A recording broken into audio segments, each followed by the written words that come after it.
त्यांच्याकडे बरेच लोक यायचे दिल्लीवरून, नेपाळवरून, की आम्हाला सुदेश भोसलेचा शो करायचा आहे. माझ्या समोर दम दिला आहे साहेबांनी, ये कॅमेरे के पीछे का लड़का है, इसको अगर पैसा नहीं दोगे तो मैं इसको भेजूंगा नहीं. सुदेश यांचा शो करू नको. एकच गाणं गायलं होतं आणि अनाऊन्स काय केलं होतं मला पंचमदाने, अब ये जो लड़का आ रहा है मेरे बाप की आवाज में गाता है. पंचमदा येणार होते ऑडियन्समध्ये, जवळ आले म्हणून पंचमदा त्यांचा माईक खेचला, म्हटलं येलो साले मेरा माईक बंद रखा था.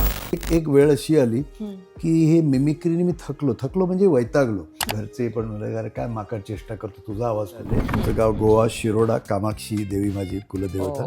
सगळ्या देवासारख्याच ही का वेगळी आहे का तुमची देवी? बोले ही देवी सगळ्यांसारखी नाही, वेगळी आहे. ही देवी तुमची मला गाडी देईल का? विदिन 5 days आशाजीने त्यांना गिफ्ट म्हणून गाडी पाठवली होते. तो मुझे किसी और मेल सिंगर की जरूरत नहीं पड़ी. शोर नहीं, शोर शोर शोर शोर. अब ठीक है. फर्स्ट टाइम तू आल्यापासून दीदी स्टेजवर हसायला लागली. अरे ताज्जुब है तूने प्यार नहीं किया, नाही तूने दिल नहीं किया, और नहीं दिया ना. आणि हे जेव्हा अमितजीने ऐकलं ते म्हणाले, अरे ये कौन है यार. मला म्युझिक डायरेक्टर आहे ना, तो बाजूला बसायचा. अमितजी मला सांगा, सुदेश मुझे यहाँ ऐसे चाहिए. कधी कधी मी म्हणायचो, आई आता बस करा ना तुम्ही, चुप, माझं गाणं बंद कर म्हटलं की समोर खिडकी दिसते ना, ते उडी मारून जीव दे. आनंद या मुलाने आज वाचवला रे मला परवा. दुसरा कोणी असताना विंग्समध्ये माझी मजाक घेतलीस. मैंने सोचा गाणं मैंने कब गाया. फिर मैंने 7-8 मरतबा सुना.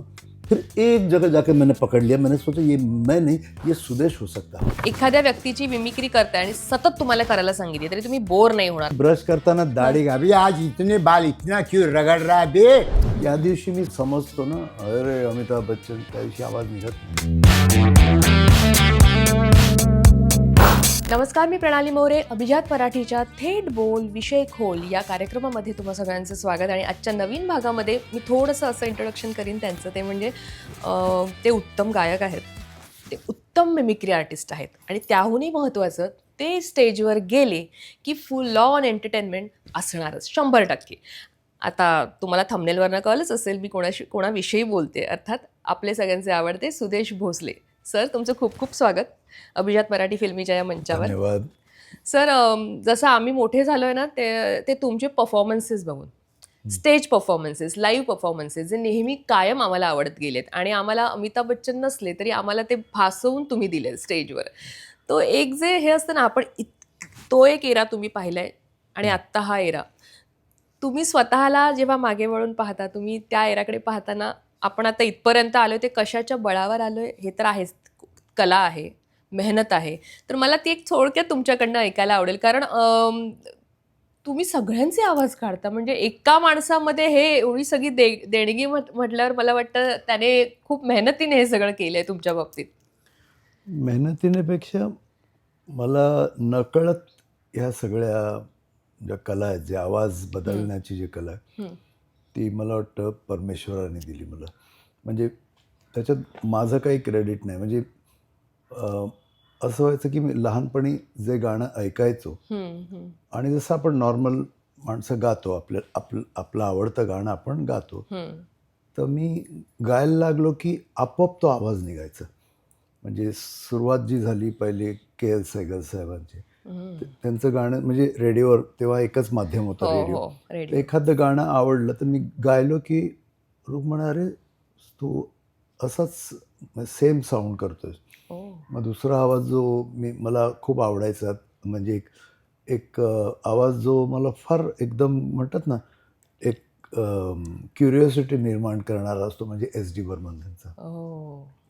आणि त्या काळात असं होतं ना की जेव्हा रेडिओ ऐकायला लागलो 60s 70s, तेव्हा तो काळ होता लताजी, आशाजी, किशोरदा, रफी साहब, मुकेशजी. आणि त्याचबरोबर मी बाबूजींची गाणी पण ऐकायचो. पण जास्त माझ्या शाळेत जे माझे मित्रमंडळी ते हिंदी स्पीकिंग होते. आणि मला हिंदी गाणी किंवा फिल्मी गाणी, हिंदी मराठी फिल्मी गाणी जास्त आवडायची. माझ्या घरात क्लासिकल वातावरण होतं. सुमन भोसले माझी आई क्लासिकल गायिका होती. दुर्गाबाई शिरोडकर आग्रा घराण्याची प्युअर क्लासिकल गायिका, अजमत हुसेन साहेबची शिष्या. तर ते चालू होतं. पण मला अच्छा तुम्ही एक गोष्ट अजून सांगितली नाहीत. गायन, मिमिक्री, परफॉर्मन्स मी 14 ते 22 वयापर्यंत फिल्म पोस्टर्स पेंट करायचो. हो, ते मी ऐकलंय. तुम्ही तर छान ते हे कसं करायचं. की 14व्या वर्षी मी बाबांचं म्हणजे बाबांचे 9वीत होतो मी. हं. माझ्या बाबांचा NR भोसले ते हां. चित्रकार होते. हां. आणि फिल्म पोस्टर्स फिल्म त्यावेळेला पोस्टर्स बरे हँड करायचे. पेंटेड हां. जे हं, होते हं. ना ऑइल पेंटचे पूर्वी बॅनर्स. आणि ते फार हे हां, होत हां. होतं. पोस्टर्स त्या बॅनर्स पोस्टर्सची म्हणायचो आम्ही क्रेज. त्याला. हां. तर वरळीला स्टुडिओ होता. तर मी 74 सॉरी 74 ते 82 हं. मी त्यांच्याबरोबर फक्त पेंटिंग करायचो. त्यांचा असिस्टंट होतो मी. आणि पेंटिंग इतकं चांगलं होतं की मला आईने कधी गाणं शिकवलं नाही, की आई-बाबांनी ठरवलं होतं की हा पेंटर बनणार. ओह!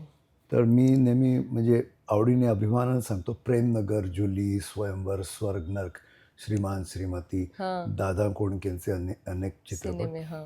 हे बॅनर्स मी पेंट केले. वाह! आणि त्यावेळेला असं होतं की आमचे जे बॅनर्स बांधणारे मुलं असायची ना, हं, हं, हं. ती सगळी त्या एरिया टाउनची एरिया असे. तर हां. त्यांना समजा ₹10 दिले हं. तर तो बॅनर वेळेवर लागायचा. ओह! जर आनंदाने 100 तर जाऊ दे, ₹50 दिले तर त्याच बॅनरच्या खाली पिऊन झोपायचा तो. मग अशा वेळेला बाबा, मी वगैरे आम्ही मंडळी आम्ही ते हातगाडी चालवून आमच्या वरळी स्टुडिओवरून हां. दादरला, कधी गंगा जमनाला, म्हणजे हं, तिकडे हं. आम्ही बॅनर बांधणं वगैरे हे स्वतः जाऊन. सगळं, म्हणजे इवन या आपल्या ग्लॅक्स वगैरे कंपनी होती ना वरळी, तिकडे हां. हातगाडी पण चालवली आहे. ओह! तर म्हणजे तो इट वॉज म्हणजे हातगाडी चालवणे हे इम्पॉर्टंट इट्स नाही, तर इट वॉज अ हो, पार्ट हो. Of our profession. प्रोफेशन.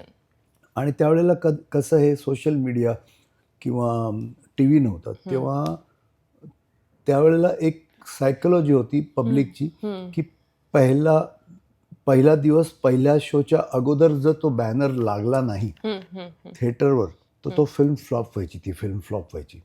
ओह! म्हणजे त्या बॅनर्समध्ये, त्या पोस्टर्समध्ये एवढी ताकद होती. ताकद होती. आता जसं बाबांनी केलं होतं मोगले आझम, तो पृथ्वीराज ओह! कपूर, दिलीप कुमार, मधुबाला, मधुबाला. ते पोस्टर बघून लोक आत जायचे. नंतर त्या चित्रपटाच्या क्रेडिटवर तो चालायचा, हं, पण हं. आत आधी. त्यांना आत बोलवणार कसं ते. तर मी 82 पर्यंत रेग्युलर, म्हणजे माझी 8-8:30ची ट्रेन असायची. मी हं, हं, हं. महालक्ष्मीला उतरायचो आणि तिथे असं होतं ना, की त्यावेळेस सुद्धा गर्दी काही कमी नव्हती. कमी नव्हती. बरोबर. तर आणि माझ्या खांद्यावर 2 अशा थैल्या असायच्या. हं. एका ह्याच्यात ते सगळे कलर्सचे पावडर्स, एका खांद्यावर लिनसीड ऑइल. हं, तर हं, हं. ते ओझं घेऊन मी रोज, म्हणजे इथून दादरला उतरून ते पेंट घेऊन स्टुडिओ, तर ते ओझं असायचं आणि बस चुकायची आहे 1-2, तर म्हणलं चला पुढच्या स्टॉपवरून पकडूया. स्टॉपवरून पकडूया. असं चालत, करत चालत. करत रोजचा प्रोग्राम असा की मी इथून वरळीला चालत? चालतच जायचं. पण तेव्हा आणि आता मलाच भीती वाटते विचार करून, की तो ट्रेनचा मधला खांब असतो त्याला लटकून गेलेलो आहे वगैरे. पण ओह! आता मध्ये एकदा नालासोपाराला जायचं होतं म्हणून स्टेशनला गेलो, पाय थरथरायला लागले माझे. आता तर आता एनिवे परिस्थिती ते हे बदलली. सगळं मस्त चाललं होतं. आणि शाळेत फक्त एक्झाम्स द्यायला जायचो. हो? शाळा आणि कॉलेजमध्ये. कारण अच्छा. मेन म्हणजे कामामुळे बाबांना मदत हां, करायची होती मदत. ना. हां. आणि त्यावेळेचं असं असतं ना, की नाही, I am missing my studies dad, तो प्रकार नव्हता ना. बाबांनी सांगितलं स्टुडिओ द्यायचं म्हणजे जायचं. बरोबर. तर हे करताना 16, 17, 18 वर्षाचा असताना मला असं जाणवलं, की मी जी मी काय गातोय मला कळायचं नाही. सूर हां, लागतोय, नाही लागतोय, हां. कळायचं नाही. पण हुबेहूब आवाज मी काढू शकतो ह्याची मला एक जाणीव आली. माझ्या मित्रांनी, करून दिली. घरवाल्यांनी. हां, हां. आणि मग हळू कळलं. मग त्याच्यात हेमंत कुमार ॲड झाले, हं. मुकेशजी, रफी साहेब, आर डी बर्मन, किशोरदा. किशोरदा. नंतर हे सगळं चालू होतं. आणि आमच्या कॉलेजमध्ये एक मित्र होता आमचा सिनियर, पांडुरंग शिंगाडे म्हणून. हं. तर मी गेलो ना, तर भोसले साहेब कैसे हैं आप, आज बहुत देर कर दी. तर अजितच्या आवाजात, अजित. भोसले आज तुम्ही लेट आलात. हे कसं शक्य आहे? म्हणजे मी एकदम, ओ माय गॉड, एक्झॅक्टली 1% इकडे तिकडे नाही. तिकडे नाही. तर तिथून इन्स्पायर झालं. मग मी पण एकटा कधी येता जाता ट्रेनमध्ये सुरू करायचं. आणि हळूहळू ना माझे सिंगिंग व्हॉइसेस वाढायला लागले. म्हणजे आपोआप. आणि तो एक वय असतं ना की तुमची ग्रास्पिंग पॉवर फार प्रचंड म्हणजे ती शार्प असते. तर मग असं झालं की आवाज ऐकला की मी नकल करायला लागायचो एवढं. आणि पण हे कधीही विचार केला नाही की आपण स्टेजवर जाणार, पार्श्वगायक बनणार, हा तर कधी मनातच आला नाही. पण मी स्टेजवर गाईन किंवा मी स्टेजवर हे सगळं करेन. तर हळूहळू. आणि तसं बघितलं तर जे मला जवळून ओळखतं, मी फार सिरियस आणि शांत किंवा लहानपणी एकदम घाबरट लाजाळू वगैरे असं. आणि स्टेजवर जे काही मी आता करतो तो सुदेश भोसले वेगळा आणि खरा जो आहे तो वेगळा. तुमच्या गोरेगावच्या काही कॉलनीमध्ये सत्यनारायणाची पूजा असेल, कोणाचा वाढदिवस, तर मला बोलवायला लागले मित्रमंडळी. तर तिकडे मी हॅपी बर्थडे टू यू, अरे हॅपी बर्थडे टू यू रे, तुम्हारा जन्मदिन मुबारक हो, हे मस्करीत करायचो मी. पण माझं मेन ध्येय होतं पेंटर. म्हणजे हां, कारण मला माहिती होतं माझं पेंटिंग खूप चांगलं आहे. म्हणजे तुम्ही आता नंतर दाखवा ते हे जी स्केचेस आहेत ना, हे 77-78ली, म्हणजे मी 17-18 वर्षाचा होतो. आणि मी असं विदिन 10-15 मिनिट्स आपोआप, अच्छा पेंटिंग शिकलो नाही, गाणं शिकलो नाही. अच्छा पेंटिंग चांगलं असल्यामुळे आईने 1-2दा अशी बसली माझ्यावर, पण तिने असं सिरियसली गाणं शिकवलं नाही मला. हां. तर एनिवे, आणि खरा जो टर्निंग पॉईंट आला की 11वीत होतो. आणि हे बऱ्याच इंटरव्ह्यूजमध्ये सांगितलं. आणि मुकद्दर का सिकंदर चित्रपट पाहिला, खूप आवडला मला. आणि स्पेशली ते 5 मोठे स्टार्स, अमिताभ बच्चन, विनोद खन्ना, अमजद खान, रेखाजी, राखी. आणि असंच दुसऱ्या दिवशी शाळेत हे जोराचा दरवाजा खोल दे, मस्करीत बोललो. पण ते माझ्या मित्रांनी ऐकलं. ते बोलले एकदम अमिताभसारखं होतं. तर म्हटलं नाही रे, गाण्याची मिमिक्री हे संगीत आलं. पण म्हटलं हे नकल करणं किंवा कॉमेडी म्हटलं शक्यच नाही. तो मित्र माझ्या मागे लागल्यावर, मिलिंद तामणकर, तो दुसऱ्या दिवशी माझ्या घरी तो चपटा टेप रेकॉर्डर होता ना, मोनो, तो घेऊन आला. त्यांनी ते रेकॉर्डिंग ऑन केलं. आणि तो देवसाहेबांचा फॅन होता. हाँ, तो त्यांनी मला विचारलं, और अमित जी क्या कर, कुछ नहीं भैया, ये शूटिंग वूटिंग चल रही है, और आजकल आपके बारे में बहुत, अरे आप अपना काम कर रहे लो, कुछ भी लिखते रहते हैं. हे आम्ही जे प्ले करून ऐकलं तेव्हा म्हटलं अरे तर फार जवळ आहे. मग माझं थोडंसं म्हणतं ना, बत्ती दिमाग की खुल, आपल्यालाच कळतं की नाही हे जमतंय मला. हां, हे वाटतंय अमिताभ बच्चन.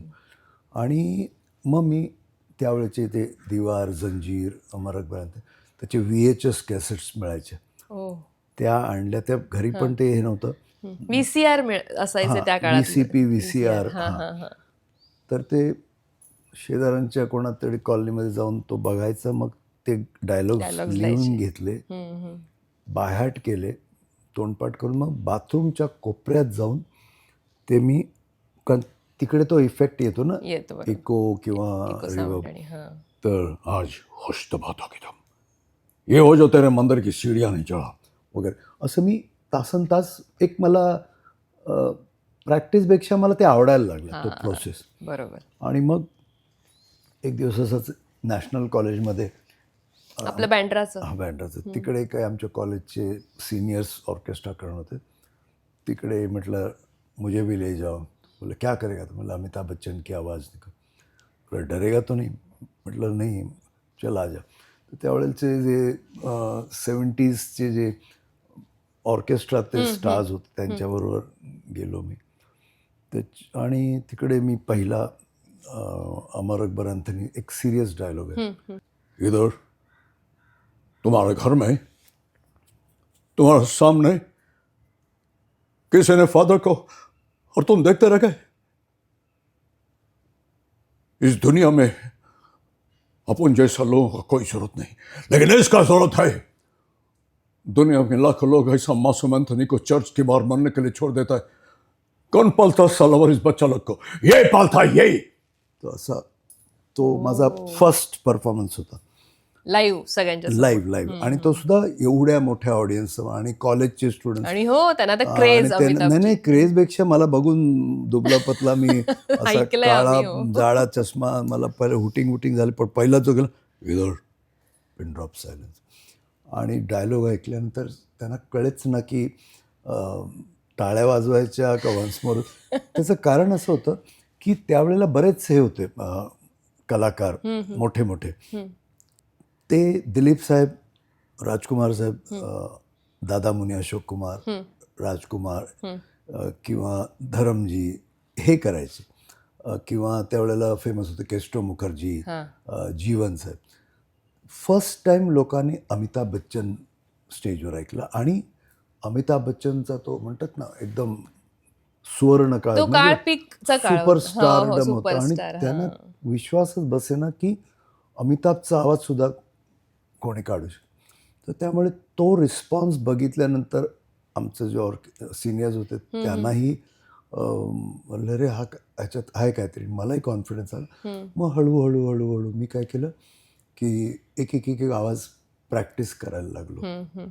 आणि तो मी परत सांगतो ना, आता मी प्रयत्न करतो ना, ऋतिक रोशन, टायगर श्रॉफ, तर नाही जमत मला फ्रँकली. आणि आताची जी मुलं आहेत ती अप्रतिम करतात. तर तो एक काळ असतो ना की ते सहज जमत होतं सगळं. आणि मग आता हल्लीत आम्ही असे मोजले, जास्त नाही, 21 गायक आणि 28 ॲक्टर्स यांना इमिटेट करू. हो, मी हे वाचलंय आणि ऐकलंय. तर ते आम्ही असंच ऐकत गेलो. आणि अजून एक महत्त्वाची गोष्ट म्हणजे मी एका आर्टिस्टला संजीव कुमार करताना पाहिलं होतं, सिनियर जॉनी विस्की साहेब. ते वारले आता. तर तसं हे होतं की तबस्सुमजी त्यांचा इंटरव्ह्यू घेत आहेत. तर तबस्सुमजी प्रत्येक ॲक्टरला विचारते की तुम्हारी शादी हुई है क्या नहीं. तर संजीव कुमार, आपकी शादी हो गई. तबस्सुम, तुम्हारी शादी हो गई है, मेरी तो कब की हो गई है, तो मैं किससे शादी करूँगा. तो म्हटलं हे कसं शक्य आहे. आणि मग मी घरी येऊन म्हणजे जवळजवळ 1 महिना 2 महिने मी आणि येईच ना आवाज. आणि म्हटलं फार कठीण. आणि एक दिवस अचानक आला. तर हे काही व्हॉइसेस खूप कष्टाने मिळवले. आणि काही आवाज जसे अजित आहे, सारा शहर मुझे लॉयन के नाम से जानता है, किंवा असरानी माझ्या नसा भिनला आहे. हाँ, आज यहाँ आई आप मेरा इंटरव्यू लेने, क्या मेरा इंटरोगेशन करनी. हाय वा. तर ते आपोआप. आणि एक आवाज मला सहज आला. मी घरी टी व्हीवर अमिताभ बच्चन आणि अनुपम खेर यांचा एक पिक्चर बघत होतो केबल टी व्हीवर. आणि त्याच्यात अमिताभ बच्चन ह्याला अनुपम खेरला एक असं चापटी मारतो, स्लॅप करतो. तू मेरा बेटा बेटे मिस्टर डेव्हिड, आज तू माझी चाटा मारा. आणि तो संपतो ना संपतो मी सेम डायलॉग बोललो पटकन. म्हणलं आले अनुपम खेर. तर असे काही व्हॉइसेस सहज आले, काही मिळवले कष्टाने. हां, खूप जे मला आवडायचे ते खूप मेहनतीने. प्राण साहेब करायचा तुम्ही. प्राण, आज तुमने यहाँ आकर कोई गलती नहीं की. किंवा मला मग खूप अच्छा, दादा कोंडकेंचे सर्व चित्रपट माझ्या बाबांनी केले सोंगाड्यापासून. ऐकलंय. हो. आणि त्यांचं आमचं फार म्हणजे घरचं रिलेशन होतं. ते घरी यायचे. मेन म्हणजे त्यांचं तुम्हाला लोकांना कल्पना नसेल, सुरुवातीचे काही चित्रपट ना हे होते सदिच्छा चित्र. अच्छा. मग ते आमच्या गावी आले. आमचं गाव गोवा, शिरोडा, कामाक्षी देवी माझी कुलदेवता. तर ते बाबांची ओळख असल्यामुळे ते शिरोड्याला आले. तिकडे आमच्या एका रिलेटिव्हकडे ते राहायचे.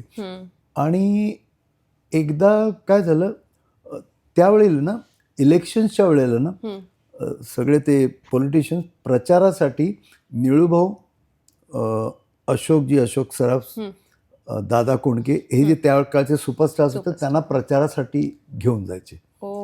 आणि तेव्हा काय व्हायचं, दादा पॉलिटिक्स मध्ये नाही, हे कलाकारांना हे पॉलिटिशियन्स आहेत ना, हा, प्रचार प्रचारासाठी. सभेत हा. भाषण करायला किंवा आलं लोकांना लक्षात. अट्रॅक्ट करायला हो, हो, हो. बोलवायचे. तर आणि फावल्या वेळात गोव्यात जेवढी देवळं होती ना, ह्या सगळ्या कलाकारांना ते देवळाचं दर्शन, देवांचं सगळं दर्शन करायला जायचं. तर तसंच ते आमच्या गावात आले, शिरोड्याला, आणि सगळे कलाकार आत गेले, बाकी लोक, आणि दादा कोंडके बाहेर पायरीवरच बसून होते. तर आमचे त्यावेळेस एक फार म्हणजे रागीट असे गुरुजी होते, भटजी, आणि आमच्या कोकणीतनं अहो जाओ नसतं. किती रे, किती कोत्ता, हां तो एकेरीत हां हे होतं. हां एकेरीच, म्हणजे मास्टरजी. अच्छा, कोल्हापूरहून आमची कामाक्षी हायस्कूल आहे तिकडे, हा. तिकडे कोल्हापूरहून ट्रान्सफर होऊन एक हे आले हेडमास्टर, प्रिन्सिपल, आणि आमच्या गावात असं ते गाव जेवण होतं पूजेला. तर त्या बायका यायच्या ना बालडी घेऊन, ते वरण भात सगळं त्याच्यात. हां, हो, तर मी पण त्यांनी कोकणातली आहे, माहिती आहे मला. हां, तर ते मास्टरजी म्हणजे प्रिन्सिपल पण बसले होते, कोल्हापूरचे, एकदम मराठी. तुला काय घालू रे, तुला बोललीस, ते जेवण सोडून निघून गेले. तर दादा बसले होते बाहेर, आणि आमचे ते भटजी आले त्या काळचे जुने. काय रे, तू बाहेर का बसला, देवीचं दर्शन नाही घेणार, सगळ्या देवासारख्याच ही का वेगळी आहे का तुमची देवी. तर त्यांना राग आला, त्यांनी हात धरला दादांचा, बोलले ही देवी सगळ्यांसारखी नाही, चल. आणि त्यांना ॲक्च्युली चक्क ओढत आत नेलं. वेगळी आहे ही देवी तुमची, मला गाडी देईल का. मग त्यांनी हात धरला आणि रागाने गेले आणि घराणं घातलं आपल्या कोकणी. हो, कोण? होय महाराजा वगैरे त्या हां type चं. हां, देवी एका गाडीचं आहे, ते सगळं गाडी वगैरे. आणि बोले पुन्हा असं बोलायचं नाही, तर दम पण दिलं. ते प्रचार सभा संपवल्या, घरी आले. त्याच आठवड्यात म्हणजे विदिन 5 days आशाजींनी त्यांना गिफ्ट म्हणून गाडी पाठवली. हो, ऐकलंय हे, म्हणजे पण हे रिझन नव्हतं माहिती आम्हाला ह्याच्या मागचं. पण त्यांना शॉक लागला, हे कसं शक्य आहे, कधी गाडीचा विचार नाही केला, आणि मी असं बोललो आणि गाडी येईल. मग त्यांना थोडंसं हे वाटलं, म्हणतात ना, विश्वास, भीती, आणि अरे मी काय बोलून गेलो. मग त्याच्यानंतर ते तिकडे गेले, बाबांची ओळख तर होतीच, आमच्या घरी राहायला लागले. ते नंतर प्रत्येक चित्रपटाचा मुहूर्त 25 पत्रकारांना घेऊन जायचे एक गावी. मुहूर्त, त्याचं शूटिंग, सगळे रिलीज, हे शिरोड्याला ती फिल्म कामाक्षी देवीच्या चरणी ठेवून ते रिलीज करायचे. आणि मग त्यांना एवढे कसे काही अनुभव आले की मग त्यांनी सदिच्छा चित्रपट सोडून श्री कामाक्षी प्रोडक्शन्स नाव ठेवलं. म्हणजे त्याच्या मागची गोष्ट ही आहे. आणि मग ते आमचं एवढं, आणि गावात ते शिकारीला पण जायचे, त्यांना शिकारीची खूप आवड होती दादांना. आणि ते प्रत्येक चित्रपटाच्या अगोदर, त्यामुळे देवीचं त्यांचं एक नातं झालं. आणि बाबा ती बॅनर्स आमच्या घरचे, म्हणजे माझा मुलगा झाला पुण्यात, तेव्हा उषाजी आणि दादा कोंडके बघायला आले, म्हणजे घरी येणं जाणं इतकं होतं. तर मग त्याच्यात दादांचा आवाज, कळलं की नाही, म्हणजे one of my favourite voices.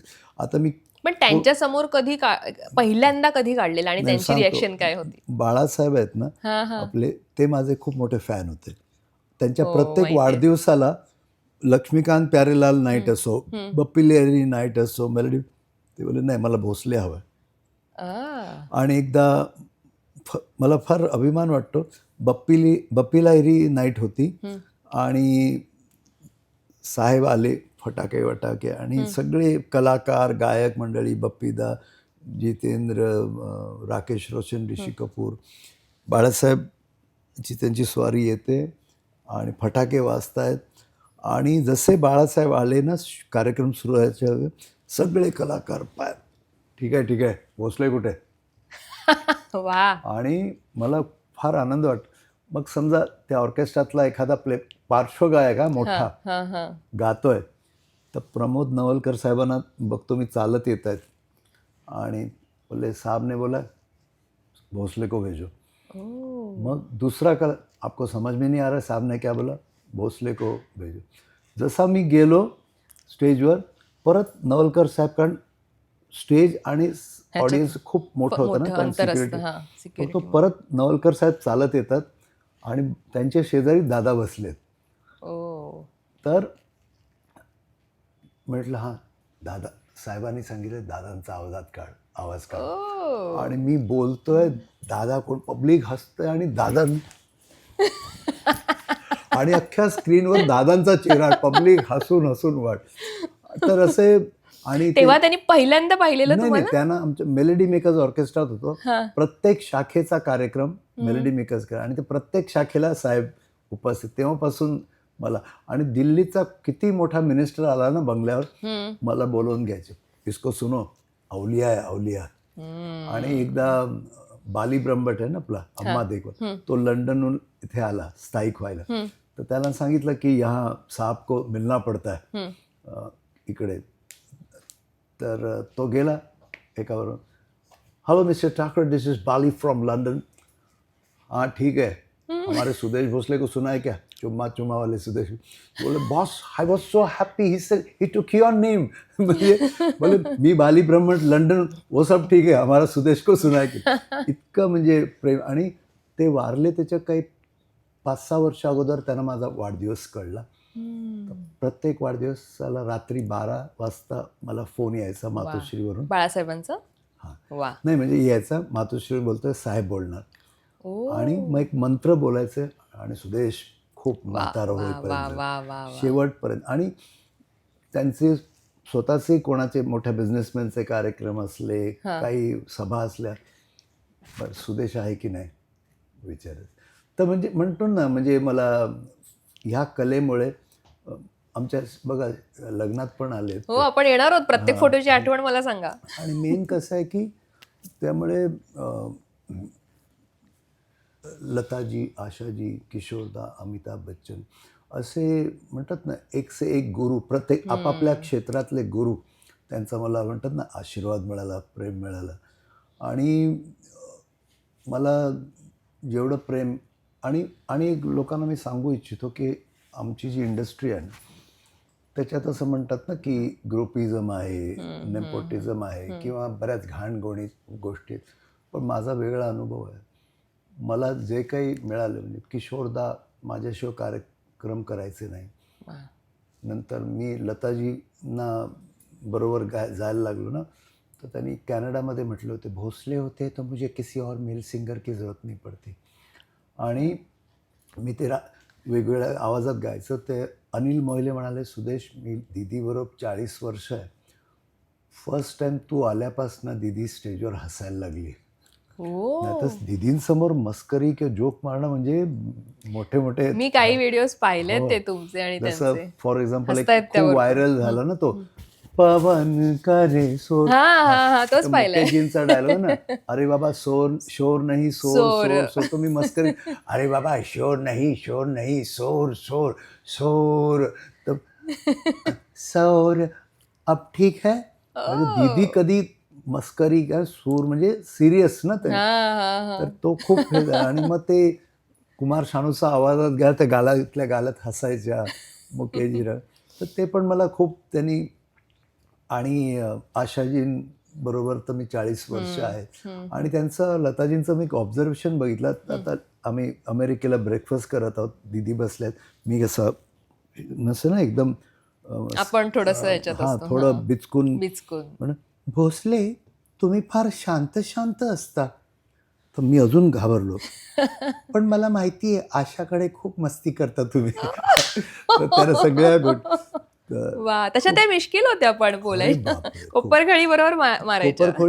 कोपरखळी म्हणजे त्यांचं कसं असेल, ह्या आशाजी, लताजी सगळ्यांना माहिती आहे ना की लोक आपल्याला किती रिस्पेक्ट करतात, किंवा एक तो ऑरा असा आहे ना की भीती वाटते. तर समजा सगळी भावंड बसली आहेत घरी संडेला आणि बेल वाजली आणि तो आपला जुना फोन लँडलाईन, तर सपोज लताजींनी फोन उचलला आणि समोर, हॅलो, हां बोला, कोण बोलत आहे, मी लता मंगेशकर. आणि लताजी त्याचं जे काय रिॲक्शन असेल ना, तडफडला असणार तो. तर लताजींना ते कळतं की समोरच्याची काय ततपप्प झालंय त्याचं. हां, तर त्यांनी काय करावं, फोनवर हात ठेवला झाकून, बहिणींना सांगतात, उभे राहिले वाटतं. असे मस्कऱ्या करतात. म्हणजे ते लताजी का, म्हणजे तो जो कोणी आता मला समजा अचानक बच्चन साहेबांचा फोन आला की मी त्याही परिस्थितीत उभा राहणार ना, तर त्यांनाही ते माहिती आहे की लोक आपल्याला किती रिस्पेक्ट आणि एक आदरयुक्त भीती. हां, आणि एक दरार आहे ना. दरारा. तर ते आलं समोरचा बोलत, हां मी लता मंगेशकर, उभे राहिले वाटतं. म्हणजे ते, आणि ह्याचं कारण असं आहे ना, प्लेबॅक सिंगर का ह्या सगळ्या, म्हणजे जेवढे यशस्वी प्लेबॅक सिंगर आहेत ना, ते काय आहेत, नुसतं सुरात गातात म्हणून नाही, ॲक्टिंग असावी लागते, तेव्हा तुम्ही एक चांगलं playback इमोशन्स singer व्हाल. येतील तेव्हा. तर यांचे जे एक्सप्रेशन्स बघा तुम्ही, काही किंवा आपले रफी साहेब, किशोरदा, ॲक्टरला काही करावंच लागत नाही. आता लताजी गातात, कितीही सुंदर हिरोईन असेल, तिला काही गरजच पडत नाही, यांच्या गाण्यात सगळं येऊन जातं. येऊन जातं, बरोबर.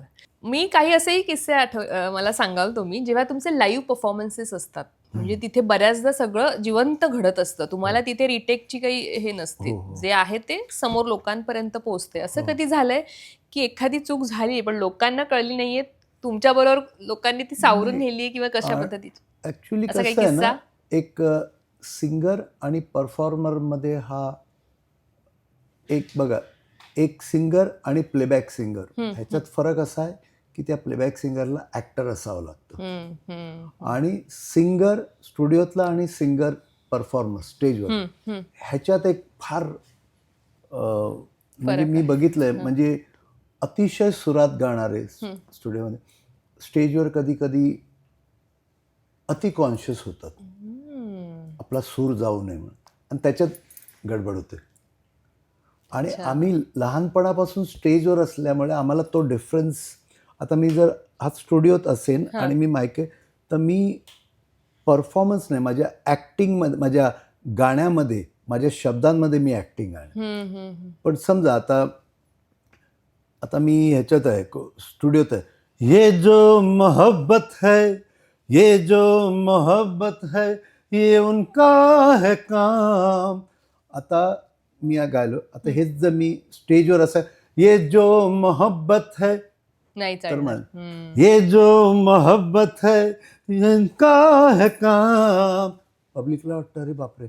म्हणजे आम्ही ते दोन ऑडिओ व्हिडिओ प्रेझेंट करतो, तो तुम्ही म्हणालात ना सुरुवातीला भास, तो आम्ही तो भास निर्माण करतो. तो भास कधी होतो, जेव्हा तुम्ही गाण्यावर परफॉर्म करता. पण खूप अति पण नाही, थोडंसं, म्हणजे आपल्याला शोभेल इतकं. तर हे आणि चुकीच्याबद्दल हो, आम्ही पण सूर जातो, शब्द विसरतो, पण त्यावेळेला काय करतो आम्ही, तिकडे थांबत नाही. मेन तिकडे नॅक अशी आहे की मी चुकलो म्हणून बरेच आमच्या ऑर्केस्ट्रातलं मी बरेच सांगतो, आणि लोक आमचे कलाकार पण म्हणतात, चुकलो मी, आणि मी कीबोर्डवाल्याकडे सिंथसायझर, हे टिपिकल आहे. किंवा आपली काय चूक झाली, हे रिऑफ दे ना, साऊंड काय नाही, आणि लोकांना सगळं माहिती चूक कोणी केली ती, पण ती लाईव्ह आहे ना, बरोबर आहे. आणि तुम्ही मनुष्य आहात, त्यामुळे 100% होऊच शकत नाही. 100% होतं कधी कधी, म्हणजे जेव्हा सरस्वती माता असा हात करून, तेव्हा ते पण होतं. अशा दुसरी गोष्ट की तुम्हाला आज कळतं की आज मी एकदम सुरात गायलो, परफेक्ट गायलो, ॲक्टिंग, एक टाळी वाजत नाही, आणि मग आम्ही येताना आज फ्लॉप शो, आणि तेच आज मी खूप चुका केल्या, मला माहिती आहे आज माझा आवाज ठीक नव्हता, माझी तब्येत ठीक नव्हती, पण प्रत्येक गाणं वन्स मोर झालं. ह्याचा अर्थ काय, तुमच्या हातात काही नाही, एक तर वरच्या आणि श्रोते तुम्हाला, काही काही वेळेला ना त्यांना आवडत असतं, पण ती एक स्टाईल असते.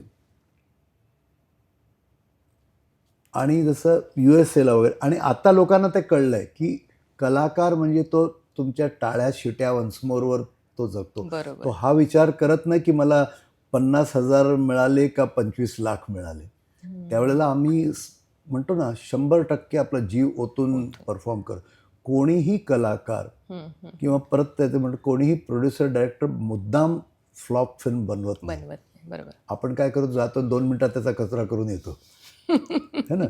तर चुका झाल्यात, पण ह्याच्यात असं आहे ना, आम्ही शिकलो स्टेजवर अलर्ट मोडवर राहायचं. तर मी नेहमी सांगतो की बरेच कलाकार आहेत ना की मेकअप झाला, माईक चेक केला की जाऊन आपले काय म्हणतात ना, व्हॅनिटीमध्ये किंवा ग्रीन रूममध्ये बसलेत. मेरा जब टर्न आएगा तो एक गाणे पहिले मुझे बोलना, फिर मैं वहाँ आ जाऊंगा. मी पहिल्या दिवसापासून, कारण मी काम केलं लताजींबरोबर, आशाजींबरोबर, किशोरदांबरोबर, बच्चनचं, हे चौघंही ना. आता आशाजीने पिया तू किंवा दम मारो दम जाने जा स्टेजवर लाखो वेळा गायलं ना, हो हो. तरीही कार्यक्रम असला की 1 महिना अगोदर 3 ते 4 संडेज आम्ही त्यांच्या घरी जायचो आणि प्रत्येक गाणं विथ म्युझिशियन त्या स्वतः गायच्या. ओ. असं नाही की पिया तो तर माझं तोंडपाठ आहे, दम मारो कधी नाही. लताजी इथे पेडर रोडला अनेक रिहर्सल्स पूर्ण, असं नाही की फक्त सूर बघितला ओके. त्याच्यानंतर अमेरिकेला गेल्यानंतर, पोचल्यानंतर रिहर्सल, शोच्या अगोदर सगळी रिहर्सल. बच्चन साहेब सेम, जेव्हा आम्ही कार्यक्रम करतो स्वतःचं रिहर्सल झाल्यानंतर काय करतात की सुदेश इधर आओ, माझा हात पकडून, ये तुम्हारा लाइट है, तुम यहाँ से आओगे, यहाँ खड़े रहोगे. मी साधना सरगम, सपना मुखर्जी, सपना तुम यहाँ से आओगी. आणि आपण म्हणतो ना हे तो बडा आदमी नाही. आजही मी अजून एक त्यात एक गोष्ट आठवते. आता ते मुथूट फायनान्सचे ब्रँड अँबॅसेडर आहेत. अच्छा, त्याच्यात अजून एक सांगतो की हिंदी ते करतात, बाकी जे मराठी वगैरे मुथूट फायनान्स. तुमचा आहे का आवाज? दो हाथीवाला मुथूट फायनान्स माझा आवाज आहे. तो गुजराती, मराठी, नेपाळ, आपला ॲस्मीज, बेंगॉली, पंजाबी, गुजराती, साऊथ इंडियन माझं. तर त्यांचं जो मार्केटिंग हेड आहे त्यांनी मला सांगितलं, फिल्म सिटीला गोरेगावला शूटिंग होतं आणि आता समजा 2 दिवसाचं शूटिंग आहे ना, बुक केलं स्टुडिओ, त्यांनी सकाळी 9 ते 2 मध्ये सगळं संपवलं. त्याच्या पुढचा किस्सा असा की त्यांनी एक शॉट दिला आणि डायरेक्टर कोण, आता 30 वयाचा, वय 50चा पण नाही, 40 मॅक्सिमम, मग त्यांच्या मुलाच्या पेक्षा लहान. तर त्यांनी एक शॉट दिला, तो sir good take, okay okay for me, तुम्हारा चेहरे से नहीं लग रहा, एक और कर लो. This is Amitabh Bachchan. किशोरदा वेगळंच रसायन होतं. ते काय करायचे, आमचा ग्रुप यायचा मेलोडी मेकर्स पुण्याहून, 30 गाण्यांची लिस्ट द्यायची. आम्ही इकडे बंगल्यावर फुल डे सकाळपासून संध्याकाळपर्यंत त्यांच्या बंगल्याच्या बाहेर लॉनमध्ये बसून ते गायचे. आणि माझं काय काम नाही, मी अँकर असायचो. मी रफी साहेबांची गाणी गाऊन किशोरदांना स्टेजवर बोलायचं. 82 ते 85 मी त्यांच्यावर 87 मी काम केलं. तर 30 गाणी रिहर्सल केली की समजा आम्ही गेलो कुठे दिल्लीला, अमेरिकेला, अरे वो छोड़ दो, ये गाणे लो, 30 वेगळीच गाणी आणि स्टेजवर भलतंच काहीतरी गायचे. पण हे फक्त मेलोडी मेकर्स, हे आमचे तोंडपाठ बाय हार्टवाले जे म्युझिशियन्स होते मेलोडी, त्यातल्या त्यात आमचा विवेक परांजपे पुण्याचा फार मोठा म्युझिशियन आणि सगळे आमचे कलाकार. तर किशोरदांच्या वेळेला खूप अलर्ट राहावं लागायचं. ते कधी काय कोणत्या गाण्यातून कुठे जातील कळायचं. कारण ते त्याच फ्लोमध्ये असायचे ते. आणि एकदा असं झालं की स्टेजवर कसं, आणि मी सांगितलं ना मी ग्रीन रूममध्ये वगैरे शक्यतो बसत नाही. मी कार्यक्रम सुरू झाला की मी विंग्समध्ये खुर्ची ठेवतो आणि माईक ऑन असतो माझा, आणि मी तो जो कोणी कलाकार असो, माझ्यापेक्षा सिनियर असो किंवा नवीन असो, मी त्याला ऐकतो आणि बघतो की काय चांगलं आहे ह्याच्यात, लोक कशावर त्याला टाळ्या देतात. आणि एक दिवस असं झालं की कविता कृष्णमूर्ती हवा हवाई गात होते आणि 50 म्युझिशियन्स, जवळजवळ 12-14 कोरस, त्याच्यात कोरस आहे ना हवा हवाई, आणि ते गाणं त्यावेळेला खूप टॉपवर होतं. तर मी बसलो होतो आणि पहिला हवा हवाई आला नाही, तर त्यांनी एकट्याने म्हटलं हवा हवाई. त्याच्यानंतर मी बघितलं की कोरसवाले आपल्या माईकवरच नाहीत, ते अख्खा गाण्याचा कोरस मी एकट्याने विंग्समधून गायलो. आता कविता कृष्णमूर्ती आहे, मी पण प्लेबॅक सिंगर आहे, पण आपण तसा विचार करू नये, मी करत नाही. मग त्यांनी कविताजींनी मला स्टेजवर बोला, देखो he is my very good friend, he is a playback singer, इनको क्या जरूरत थी, but he sang the whole chorus for my song. आणि गाणं संपल्यानंतर हे सगळे कुठून तरी चहा पित होते, पळत पळत आले. आणि एक सांगतो, माझा पहिला show 86मध्ये हाँगकाँगला R D Varman Asha Bhosle नाही, तर गाणी वगैरे होत होती आणि असं सेट होतं की ह्या गाण्यात पिया तू अब तो आजा हे हे हे हे मोनिका, आणि पंचमदा येणार होते ऑडियन्समधून. एक ओव्हल शेप असा स्टेडियम होतं, तिकडून बाउन्सर्स बरोबर ऑडियन्समधून मोनिका सगळ्यांना हात मिळत मिळत येणार, मिळत असं प्लॅनिंग होतं. तर म्हटलं यांचा मोनिका पहिला आला नाही, आणि माझी ती सवय, हाँगकाँगला गेलो, आशाजींचा पहिला शो, माईक ऑन होता, म्हटलं काहीतरी गोंधळ, मी मोनिका, आणि येईपर्यंत मोनिका मोनिका आशाजी कंटिन्यू, आणि मी मोनिका मोनिका करत करत जवळ आले. पंचमदा त्यांचा माईक खेचला, म्हटलं येलो, मेरा माईक बंद रखा था. तर फक्त पंचमदांना माहिती आहे की कोणतरी माझा आवाजात बोलतोय, ऑडियन्सला कळलं नाही, आशाजींना पण माहित नाही. तर हे जे स्टेजवर जे एक तयारी लागते ना, किंवा कधी कधी एखादा गायकाचा अचानक, त्यावेळेला हे टीमवर्क आहे. बरोबर. मी प्लेबॅक सिंगर म्हणून मी माझे जे को सिंगर्स आहेत, म्हणजे स्टेजवर गाणारे, ते पण फार चांगले आहेत, फक्त देवानं त्यांना प्लेबॅक सिंगर नाही, तर त्यांच्यासाठी पण कोरस गातो. पण हे काय ना, तुम्ही स्टेजबद्दल म्हणाला, तर स्टेजवर ह्या 2-4 गोष्टी लक्षात ठेवून कधी तुमच्याही वर अशी पाळी येईल. हो. आता काय झालं, एकदा आशाजींचा आम्ही पुण्याला आर्मीसाठी शो करत होतो, आणि इथून मुंबईहून पुण्याला पोहोचेपर्यंत आशाजींचा आवाज टोटल म्हणजे असं झालं, आणि माझा आवाज बसला, मी कसं काढणार. तर आम्ही सगळं त्यांना धीर द्यायचा प्रयत्न, आशाजी काळजी करू नका, होईल. मला आई काळजी करू नका, हो काय काळजी करू नका, तू गाणार माझी गाणी, म्हटलं हो गाणार. आणि तुम्हाला खोटं वाटेल, म्हणजे आज त्या नाही आहेत प्रूव्ह करायला, पण म्युझिशियन नव्हते, त्या गात होत्या, आणि मी त्यांच्या थोडंसं 2 पावलं मागे सगळी गाणी इन्क्लुडिंग उमराव जान मी सॉफ्ट गात होतो, आणि त्या पण गात होत्या. आर्मीला माहिती होतं की आज आवाज, शेवटच्या 4 गाण्यात त्यांचा आवाज खुलला. आणि त्यांचा मुलगा आनंद, तो त्यावेळेला दुबईला होता, आल्यानंतर आनंद, या मुलाने आज वाचवला रे मला परवा. दुसरा कोणी असताना तर विंग्समध्ये माझी मजा घेतली असते. तर असे, किंवा तुम्ही त्यांचा आवाज हे केला होता? नाही, मी माझ्या आवाजात, तुमच्या आवाजात, पण शो कॅन्सल होऊ नये म्हणून त्यांना वरच्या लाईन्सना त्रास होत्या, फक्त मला असं करायचं, मग मी त्या लाऊड गायचो. बाकी जिकडे त्यांचा आवाज नॉर्मल, हे म्हणजे फार टेक्निक, पण हे किती ऑन कठीण द आहे, ऑन द स्पॉट. स्पॉट. जिकडे त्यांचा लो नोटचा व्हॉइस चांगला, तिकडे मी गप्प राहायचो. आणि आशा भोसलेंसोबत अशा पद्धतीने गायचं. आणि दुसरं, अमितजींनी जेव्हा मला ऐकलं फर्स्ट टाइम, तेव्हा म्हणजे लांब गोष्ट आहे, पण मला शशी कपूर साहेब घेऊन गेले ऐकत. अमितजी, सुदेश भोसले. तर मी साक्षात अमिताभ बच्चनना बघतो, सर नमस्ते. अरे भैया, हमारी आपकी आवाज़ें तो बहुत मिलती जुलती, मुझे तो पता ही नहीं चला ये गाना मैंने कब गाया. हे त्यांचं फर्स्ट रिॲक्शन. आणि मला, अब मेरे हर शो में सुदेश रहेगा. अमेरिकेला कैक शोज असे आहेत, मी तुम्हाला व्हिडिओ दाखवू शकतो, अमितजी गात आहेत ते किशोरदांचं गाणं ना, देखा ना हाय रे सोचा, ते कसे करत, अरे देखा ना हाय रे सोचा ना हाय रे रख दे निशाने पहचान. आणि हे सगळं मी विंग्समधून त्यांना लिपसिंग करत, ते स्वतः उत्तम गातात, तरी पण तेवढं सुदेश मेरे साथ गाते राहणार. आणि तुम्ही बरेच हे बघाल व्हिडिओज वगैरे, आम्ही दोघंही स्टेजवर, मी त्यांच्या आवाज गातो, ते त्यांच्यावर, म्हणजे त्यांना माझ्याबद्दल एवढा म्हणजे विश्वास होता.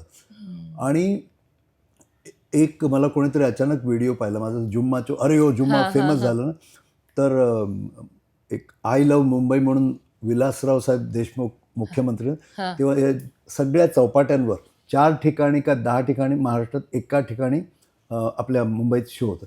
तेव्हा एका शोमध्ये ते म्युझिक सुरू, डेंग डेंग डे डेंग डेंग डे डेंग डेंग, आणि अमितजीनं माझ्या हातात माईक दिला आणि सगळा डायलॉग मी बोललो, अरे ओ जुम्मा मेरी जाने मन जान, आणि मग जुम्मा चुम्मा तिथून त्यांनी जॉईन केलं. ओ तर ह्या चुका बऱ्याच घडतात, आजही घडतात. आणि आता तर कधी कधी ना म्हणतो ना मी ब्लँक होऊन जातो, अच्छा. पण त्यावेळेला कोण ना कोणतरी मदत सावरतं. करतं. तेच तर टीमवर्क असतं ना. टीम मला हे ऐकायला आवडेल की झुमा चुम्मा विषयी कारण तो एक काय म्हणतात म्हणजे आजची पिढी म्हणजे आमच्या नंतरची पण आमची मुलं बिलं त्या पिढीलाही ते गाणं आवडतं तितकंच त्याच्यावर ते ठेका धरतात. या गाण्याची मला स्टोरी ऐकायला आवडेल कशा पद्धतीने जेव्हा अमितजींनी पहिल्यांदा ते ऐकलं होतं तुम्ही गायल्यानंतर तर. तुम्हाला सांगतो, ते गाणं आत्ता फेब्रुवारीला 35 वर्ष झाली हो आणि आजही ते गाणं तेवढंच ताजं आहे. मी मुंबईत असो, महाराष्ट्रात असो, भारतात असो, का पृथ्वीच्या कोणत्याही कोपऱ्यात असो, मी स्टेजवर आलो की आवाज यायलाच पाहिजे अरे जुम्मा. झुमा चुम्मा तर बोला. मी म्हणतो ना, लक्ष्मीकांतजी, प्यारेलालजी, बक्षी साहेब, त्यांच्यावर तुम्ही बरीच कामं केली आहेत हो. ना. हां. मी पंचमदा, कल्याणजी आनंदजी, बप्पीदा, लक्ष्मीकांत प्यारेलाल, राजेश रोशन यांच्यावर खूप, आणि इवन नवीन पिढी शंकर एहसान लॉय, नंतर विशाल शेखर, हे जेवढे नवीन आहेत, आता नवीन आहेत सगळे प्रीतम दा, सगळ्यांबरोबर काय. पण काय झालं, ते मी एक अजुबा चित्रपटासाठी गात होतो एक गाणं, या अली मेरा नाम है. तर लक्ष्मीकांत प्यारेलाल म्युझिक डायरेक्टर होते आणि शशी कपूर डायरेक्टर होते अजुबाचे. तर लक्ष्मीजींनी, म्हणजे ह्या मी 1000 वेळा सांगितलं तरी पण आज सांगतो, की गाणं रेकॉर्ड होताना रिहर्सल चालू असताना, ये लड़का जो है वो बहुत अच्छी अमित जी की साउंड बनाता है, शशि कपूर ने. तो बोला हाँ सुनाइए. तर ते जे माझं गाणं होतं ना, या अली मेरा नाम है अली, या अली मेरा नाम है अली. तर त्यांनी म्हटलं, मी ते कागद दिलं, या अली मेरा नाम है अली, रहता हूँ मैं कहाँ मस्जिद वाली गली. शशि बोले, लक्ष्मी जी परसों वाला गाना अमित जी से नहीं, इन्हीं से कराएंगे. तर त्यांच्या डोक्यात आलं की एका ॲक्टरच्या आवाजात गाणं आपण रेकॉर्ड करू. आणि ते मी गाणं गायलो. मग ते मोहम्मद अजीजानं, अरे ताजुब है तूने प्यार नहीं किया, नाही तूने दिल नहीं किया, अरे नाही दिया ना, असं. आणि हे जेव्हा अमितजीने ऐकलं तेव्हा ते म्हणाले, अरे ये कौन है यार मिला. आणि मग लक्ष्मीकांतजींच्या डोक्यात आलं की अरे हा एवढा हुबेहूब गाण्यात सुद्धा साऊंड करतो आणि स्वतः बच्चन साहेब ओळखू शकले. मग त्यांनी हे जुम्मा चुम्मा, अरे ओ जुम्मा मेरी जाने मन, मला घरी बोलवलं, बोले आणि ओ जुम्मा वो कैसे बोले, अरे ओ जुम्मा. तर असं अगोदर दोन म्हणजे खूप दिवस गेलो, दोन लाईनी लिहित लक्ष्मीजी लिहिली. बोले मैंने मुखडा लिखा है, तो जुम्मा चुम्मा दे दे, वो कैसे, जुम्मा चुम्मा दे दे. आणि मग बक्षी साहेबांनी अंतरे लिहिले आणि गाणं जेव्हा तयार झालं तेव्हा अमितजींना बोलवलं लक्ष्मीजींच्या म्युझिक रूमवर. आणि तेव्हा माझी एवढी ओळख पण नव्हती, म्हणजे ती म्हणतात भीतीपेक्षा दहशत होती ती अशी बघायची असे. तर त्यांच्या समोर मी एकटा आणि लक्ष्मीजी, प्यारेजी, सगळे म्युझिशियन डायरेक्ट गायलो मी असं without microphone. Very good, take करलो. म्हणजे त्यांनी ऐकता क्षणी अप्रूव्ह केलं. आणि एक गोष्ट सांगतो, त्यात एक किस्सा आहे, एक लाईन आहे, चुम्मा दे दे दे चुम्मा दे दे दे दे चुम्मा दे दे दे चुम्मा दे. तर ते अमित जी बोले, सर मैं बाहर किसी देश में था, शायद साउथ अफ्रीका में, वहाँ एक पब में बैठा था और एक सिंगर गा रही थी, लोग अपना काम चल रहा था, अचानक दूसरे सिंगर ने रई ला ला दई दारा दारा रई दे दे तेरी दे. और सर क्या बताऊं आपको, सारा क्राउड फ्लोर पे आ गया. तो अचानक आमच्यामधून कोणीतरी बोला, चुम्मा दे दे दे चुम्मा दे. तर हे त्यांचं कॉन्ट्रीब्युशन आहे. तर हे चुम्मा दे. तर मेन, आणि त्यांच्याबद्दल एक गोष्ट सांगतो या निमित्ताने, ते गाणं जेव्हा रेकॉर्डिंग सुरू होतं ना, ते एवढे एक्सायटेड होते की त्यांचं तिकडे शूटिंग चालू होतं मेहबूब स्टुडिओ. प्रत्येक ब्रेकमध्ये येऊन ते ऐकत असत आणि मी प्रचंड घाबरलो होतो. आणि त्याच्यानंतर मी बघितलं प्रत्येक गाण्यात जुम्मा चुम्मा नंतर ये एक पंजाबण कोडी पंजाबण सोना सोना नंतर शावा शावा मे नंतर बडे मियाँ छोटे मियाँ अकेला 2-3 प्रत्येक गाण्यात अमितजी मला ऐकायला यायचे. आणि जी गाणी आहेत ना शावा शावा सोना सोना, म्युझिक डायरेक्टर आहे ना तो बाजूला बसायचा, अमितजी मला सांगायचे सुदेश मुझे यहाँ ऐसे चाहिए ये ऐसे चाहिए. आणि जसं शावा शाहमध्ये सुदेश ये बहुत ग्रैंड स्केल पे शूटिंग हो रहा है, स्पेन से लड़की आ रही है और फुल मूड में हूँ मैं, तो समझ गए ना कैसे गाना. तो असं. आणि मेरी मखणा जे आहे ना बागवान मधलं, हो हो, हां पण त्याच्यात अमितजींनी पण गायली आहेत ना हां, त्यांनी ते चली चली आणि मैं यहाँ तू वहाँ ते अमित आणि ते मेरी मखणा मेरी सोणीये चन भलिये सोनी तेरी चाल सोनी वे लगदी कमाल सोनी वे ते मी गायलं.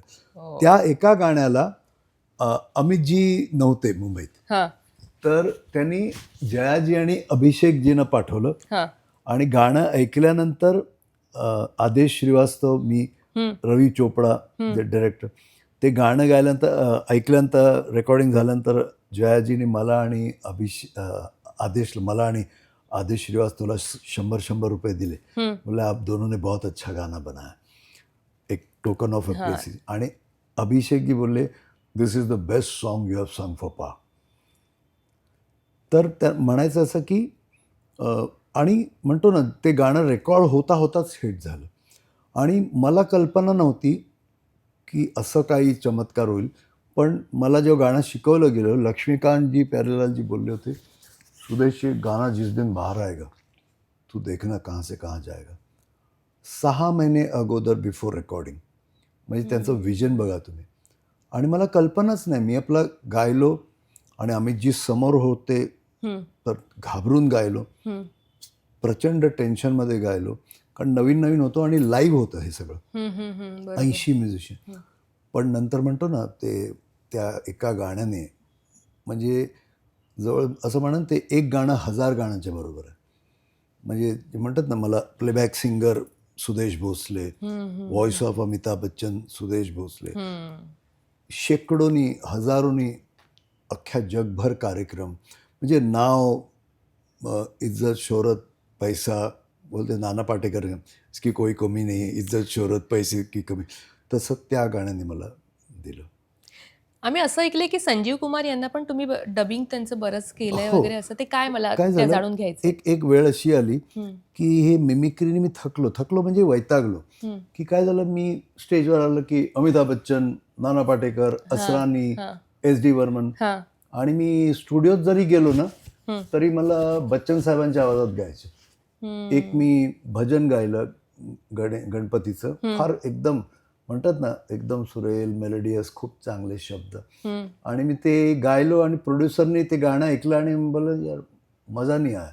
तर म्हटलं मजा क्यों नहीं आया, तर बोले इसमें जुम्मा चुम्मा का पंच नहीं है.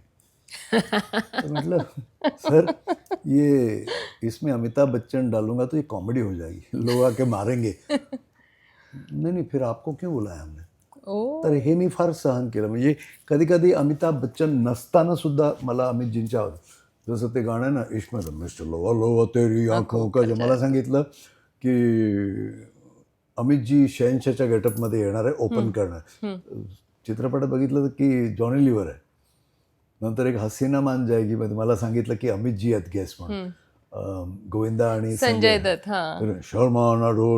शर्माना छोड़ डाल हाल दिल का बोल डाल आजू बाजू मत देख आई लव यू बोल डाल नाही तो पछताएगी सोनू निगम का भारी रहे. मग मी मला वाटलं अरे वा अमितजींचा अजून एक गाणं, तिकडे बघतो तर संजय दत्त आहे. तर तो छाप एवढा पडला ना माझ्यावर, तर मी ते सगळं बंद करायच्या मागे, माझ्या घरचे पण म्हणले अरे काय माकड चेष्टा करतो, तुझा आवाज कुठे. आणि बरोबर म्हणतात ना कुदरत, गॉड इज ग्रेट. नाही पण कुदरत कुछ और चाहती थी. तुमच्यासाठी त्याच वेळेला संजीव कुमारजींचं देहांत झालं आणि त्यांचे 5 प्रोड्युसर्स माझ्याकडे आले की सुदेशजी, आता तर बरेच लोक करतात पण त्यावेळेला फार कमी लोक होते जे अमितजी, संजीव कुमार असे खास व्हॉइसचे. तर 5 चित्रपट मी डब तरी केले. कुठले त्यांचे साधारण? ते प्रोफेसर की पडोसन, कत्ल, ऊंच नीच बीच, लव अँड गॉड, एक लैला मजनू. हो. इवन तेजाबमध्ये अनिल कपूर बाहेरगावी गेले होते आणि एन चंद्र आहे ना आपले हा त्याचे डायरेक्टर बोलले, सुदेश मला जरा अनिल कपूरचं डबिंग करत. म्हटलं साहेब मी कधी केलं नाही, मला जमत नाही. अरे तू कर, मला सेन्सरसाठी पाहिजे.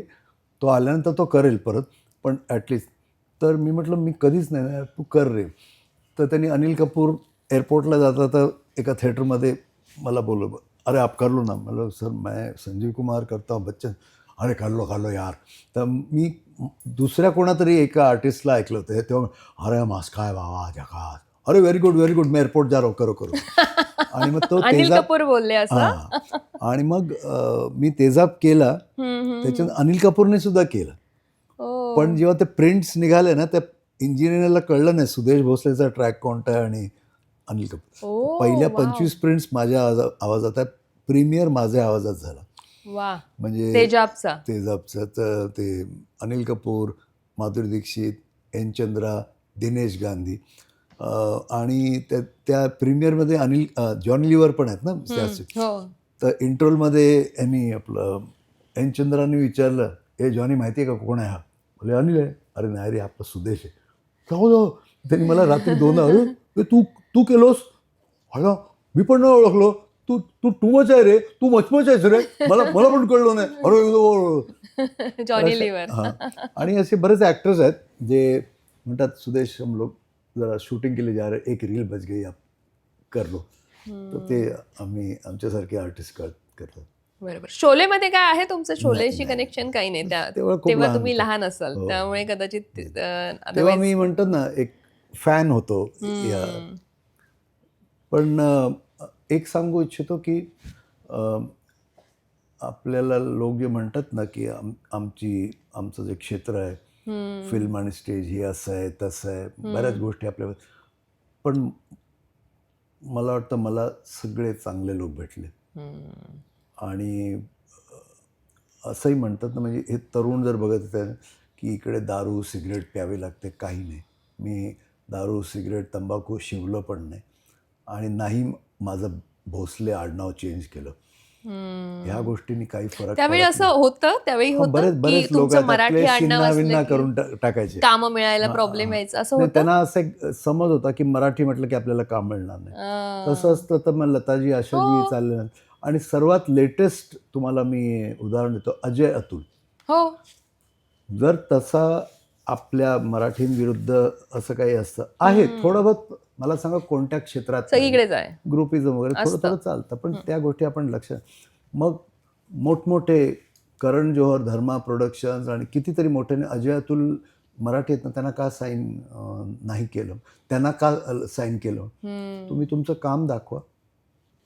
आणि मग इकडे आमच्या क्षेत्रात आम्ही कधीच जात धर्म वगैरे, आमचा एकच धर्म लोकांना एंटरटेन करायचा. अच्छा. आता इथे खूप फोटो आहेत, त्यातला एक फोटो मी आता हा पाहते, आशाताई आणि तुम्ही आहात. हां. ते एक्झॅक्ट काय, कुठला तो क्षण आहे आणि नाही, काय बोलतायत त्या तुम्हाला? ते गाणं ते गात बोलत नाही, त्या माझा हात धरून गातायत. हो. एक मैं और एक तू. वा. आणि तिकडे खाली एक बघा उडी मारतोय मी, दुबईचा आहे ते गाणं आहे, आजा आजा. त्या शम्मी कपूर सारखी उडी मारली होती मी वा. 86 मध्ये. आणि तेव्हा मागे सगळे ते अरब वगैरे बसले आणि पण कोणीतरी बऱ्याचदा आता आम्हाला प्रश्न पडतो की आता तुम्ही ही उडी मारली आहे, असं म्हणतात की सूर जेव्हा परफेक्ट आपण लावतो तेव्हा आपण एकदम स्टेबल असायला हवं, तुम्ही सुरांकडे लक्ष द्यायला हवं. पण जसं तुम्ही आत्ता मगाशी सांगितलात की लाईव्ह परफॉर्मन्समध्ये ही गणितं सगळी बसत नाहीत, ते बदलावंच लागतं तुम्हाला सगळे.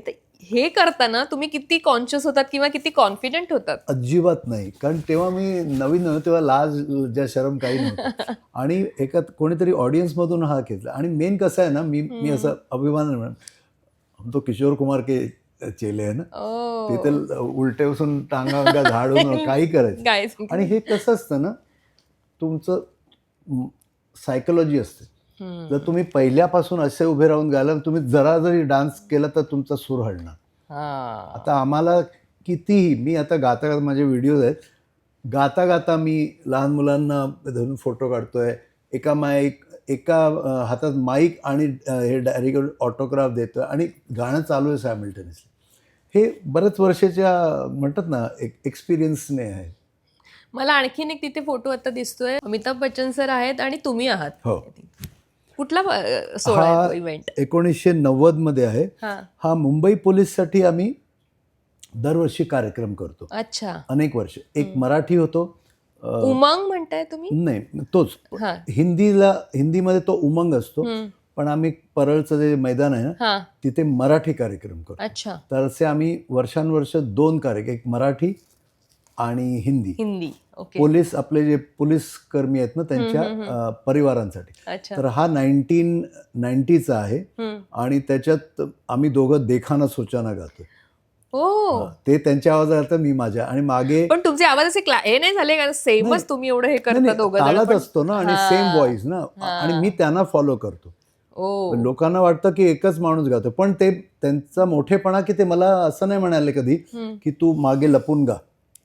मला स्टेजवर बोलून त्यांच्या, आणि मागे त्या कल्याणजी आनंदजीचं ऑर्केस्ट्रा आहे. ओ. आणि हे जे मध्ये अकॉर्डियन वाजवतात ना त्याचं फार सिनियर म्युझिशियन्स आहे, म्युझिक डिरेक्टर आहे प्रशांत ठाकरे. अच्छा. फार एकदम दिग्गज म्युझिशियन आहे ते. वरती राज ठाकरेंचा मला फोटो दिसतोय. राज ठाकरे खूपच यंग दिसत आहेत. सांगतो की जवळजवळ 30 वर्षापूर्वी आमच्या ह्या जुन्या बिल्डिंगमध्ये, बाबांची बिल्डिंग होती, तिथे मी एक रेकॉर्डिंग स्टुडिओ केला. आणि त्या काळी असं होतं ना,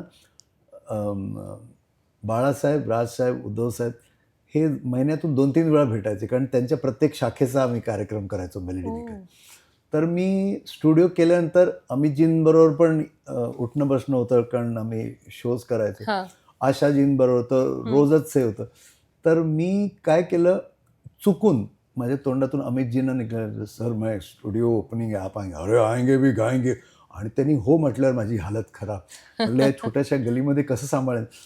राजसाहेबांना विचारलं, हो येईन बोलले.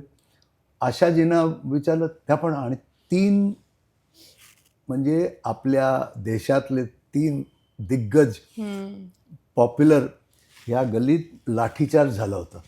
प्रत्येक बिल्डिंगवर, झाडांवर पब्लिक होतं. आणि त्यावेळेचं ते उद्घाटन आशाजी 90 साली वगैरे असेल हे साधारण. आशाजी, राजसाहेब, अमितजी तिघांनी मिळून उद्घाटन केलं होतं.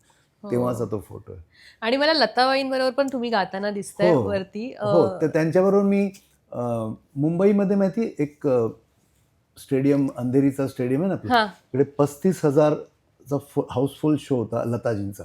अच्छा. तो शिव उद्योग सेना याच्यासाठी राजसाहेबांनी केलं होतं. त्याच्यात मी एकटा त्यांच्याबरोबर गायला होतं, आणि मला वाटतं बाळूजी होते. आणि मी राजसाहेबांना विचारलं, अरे एवढे मोठे मोठे गायक असताना मी का? तर बोलले, नाही, आमच्या मीटिंगमध्ये तुमचंच नाव आलं की तुम्हीच असं. आणि म्हणजे लताजींबरोबर, अच्छा, मला अनाऊन्स कोण करत होते, अब आपके सामने आ रहे मेरे मित्र मेरी वॉइस, सुदेश भोसले साहेब. कोण? अनिल कपूर. प्रत्येक गाण्याला अमित कुमार मला अनाऊन्स करतो, माधुरी दीक्षित अनाऊन्स करतात. आणि हा फार मोठा शो. आणि त्याच्यानंतर अमेरिकेत 95-97 मध्ये 2 वर्ल्ड टूर्स केले. ते तेव्हाचे फोटो आहेत. मला वाटतं इथे खालच्या फोटोमध्ये लक्ष्मी पॅरेलल जी दिसते. एक होप 86 म्हणून एक फिल्म इंडस्ट्रीच्या मदतीसाठी एक कार्यक्रम केला होता. त्याच्यात 4 म्युझिक डायरेक्टर होते, लक्ष्मीकांत पेरेलाल, R.D. बर्मन, बप्पीदा आणि कल्याणजी आनंदजी. आणि तसंच कलकत्त्याला केला 2 लाख ऑडियन्स. त्याच्यात मला ह्यानी नेला होता पंचमदानी, आणि त्याच्यात एकच गाणं गायलं होतं. आणि अनाऊन्स काय केलं होतं मला पंचमदानी, अब ये जो लड़का आ रहा है मेरे बाप की आवाज में गाता है. आणि फक्त एक गाणं म्हटलं, हुन मेरे बंधू रे, त्यावेळेचं तो गाणं. म्हणजे एस डी बर्मन. ते बॅकस्टेजचा फोटो आहे. मला बाळासाहेबांचा पण दिसतोय फोटो. ते माझ्या लग्नात आले होते सी प्रिन्सेस मध्ये. मी फक्त त्यांना सांगितलं फोन करून, कधी आहे, केव्हा आहे, बस एवढंच सांग. आणि म्हणतो ना, म्हणजे एक वेगळंच प्रेम किंवा आशीर्वाद मला त्यांचा. भीती वाटायची बाळासाहेबांशी बोलताना? एक आदरयुक्त भीती, कारण आम्ही पण त्यांना भेटलोय, पण ती भीती असायची. नाही, तुम्हाला सांगतो, कारण त्यांनी माझ्याकडे जेव्हा जेव्हा हे केलं ना, ते जोक सांगायचे मला. म्हणजे बऱ्याच लोकांना माहिती आहे, एक तर ते एक्सटेम्पो हर हुनरी, हो, हो, आणि हो. एकदा त्यांना फोन आला मातोश्रीवरून की साहेब अमितजी आमच्याकडे आलेत आणि तुमच्याशी बोलायचं. तर मी हां म्हटलं, द्या फोन. म्हटलं हॅलो हेलो कैसे हो, मैं ठीक हूँ, आप कब मिल रहे हैं वगैरह वगैरह. असं मैं साहब से मिलने आया था. म्हटलं जी सर आप कुछ काम. काय रे फसलास ना, मी पण करू शकतो की नाही मिमिक्री तुझ्यासारखी. पण त्यांनी असं हां हुबेहूब हां आवाज हां हां काढलेला. हां हां. तर असे, आणि कधी फोन करायचे, सुदेश अमुक अमुक तारखेला काय करू ना साहेब, मी कलकत्त्याला आहे, पण मी सांग एक दिवस द्या मला, मी काहीतरी कर. नाही रे, आला असताच तर मला बरं वाटलं असतं, पण शो कॅन्सल करायचा नाही.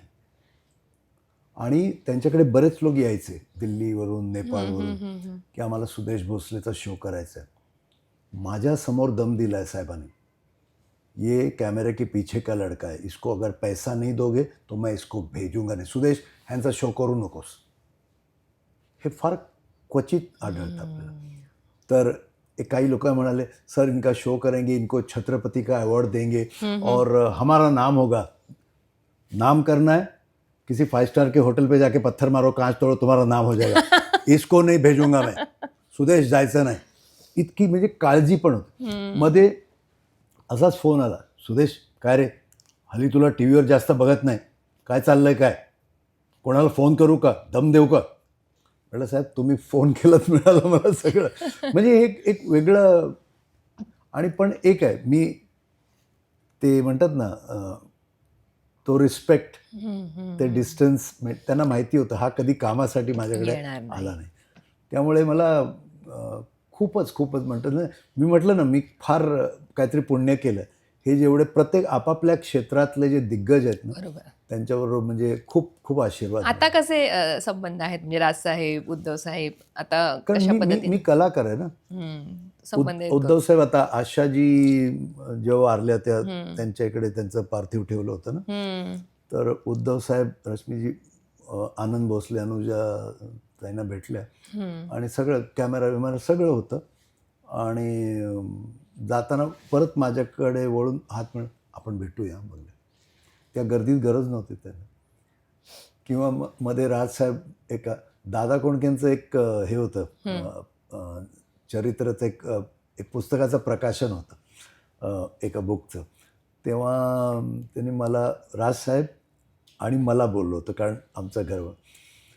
तर मी पण काही किस्से सांगितले दादांचे. आणि राजसाहेब भाषणात म्हणाले, अरे भोसले गात होते ना चांगले, ह्याला परत गायची गरज काय. तर ते त्यांच्या त्या शैलीमध्ये का. आणि बाळासाहेबांचं वेगळं, मला ते भाषणामध्ये एकदम शेजारी बसवायचे. अच्छा. आणि त्यावेळेला ना जयललिताच्या घरी रेड पडली होती. अच्छा. 1000 त्याचे शूज किंवा कितीतरी 1000 साड्या. अरे काल ती कोण रे, ती सुदेश कोण रे, म्हटलं जयललिता. हां, सगळे बसले आहेत, हजारोनी कळ. आणि किती सुदेश किती साड्या सापडल्या रे. तर सगळे मोठे नेते म्हणजे हा आहे कोण. तर एवढं आमचं जवळचं हे आहे. बरोबर. मला अशा वेळी आता गेल्या, पण त्या बऱ्याच ऍक्टिव्ह होत्या अगदी जाईपर्यंत. फार तर मला वाटतं 8-10 दिवस 15 दिवस त्या आजारी होत्या, पण त्याच्या आधी पण त्या कार्यक्रमांना जायच्या. त्या शेवटच्या काही दिवसांमध्ये त्यांच्याशी बोलणं झालंय. आणि कारण त्यांनी बऱ्याच लोकांना जिथे फोन केला नाही, ते असं मला कळलं की त्या म्हणाल्या होत्या, आता काय, आता निवांत, आता जायचे क्षण आले, आमचे विसाव्याचे क्षण आले. तुमच्याशी बोलणं झालेलं असं एखादं? मी उलट सांगेन. 1-1.5-2 महिने अगोदर मी गेलो होतो त्यांच्याकडे. आणि मी जेव्हा पण जायचो ना, तर मी आता त्या परेलला, मी गोरेगावला, मी 5 वाजले की घड्याळ बघायचं. म्हटलं आई येतो, अरे बस रे, जाशील घरी. तुम्ही त्यांना आई म्हणायचं? तर त्या मला मुलगा म्हणायचे. ओ. म्हणजे त्यांनी मला अनाउन्स किती वेळा केलंय हो. की एक लड़का आ रहा है जो बहुत शरारती है. मैंने बोला इसको क्लासिकल सीख तो सिखा नहीं, इसकी नकल कर, उसकी नकल कर, अब बड़ा हो गया है, अमिताभ बच्चन के लिए गा रहा है, आ रहा है मेरा बेटा सुदेश, असं मला त्या स्टेजवर अनाऊन्स करायचे. तर मी गेलो की आणि मी ट्रॅफिकमध्ये येतो ना, तर अरे बस रे, 3-3, 4-4, 5-5 फक्त आई आणि मी. आणि लास्ट मी जेव्हा गेलो, मला गेल्या गेल्या काय म्हणतात, सुदेश 8 सप्टेंबर लिहून ठेव, माझ्या वाढदिवसाला आपल्याला कार्यक्रम करायचा आहे. ओ. कळलं तुम्हाला? आणि मी थोडा, बरेच म्युझिशियन जे काय त्यांनी प्रत्येकाला आपल्या मुलाप्रमाणे जे कोणी घरी जायचे, मग तो किती मोठा मंत्री असो किंवा म्युझिशियन, खूप प्रेम दिलं. स्वतःच्या हाताने जेवण करून वाढायचे, त्यांना जेवण करून लोकांना जेवायला द्यायची फार आवड. तर कधी कधी मी म्हणायचो, आई आता बस करा ना तुम्ही, ट्रॅव्हलिंग वगैरे हे तुम्हाला जरा आणि त्रास होतो आहे तुम्हाला गाताना, चुप. मला जर तू माझं गाणं बंद कर म्हटलंस आणि मला म्युझिशियनपासून दूर हो म्हटलंस ना, ही समोर खिडकी दिसते ना, ती उडी मारून जीव देईन. आणि मला सांगा, आता 92ला एक एक गायिका मला सांगते की येणाऱ्या 8 वाढदिवसाला. हा, आणि तेव्हा त्या ऑलरेडी आजारी होत्या. तर किती पॉझिटिव्ह हे होते. एक्झॅक्टली. आणि निगेटिव्ह कधी विचार अख्खं नाही जग केला. जाणतं की पर्सनल लेवलवर लहान असताना, लग्न झाल्यानंतर, प्लेबॅक सिंगर झाल्यानंतर कधी त्यांना पर्सनल लेवलवर आनंद मिळाला नाही.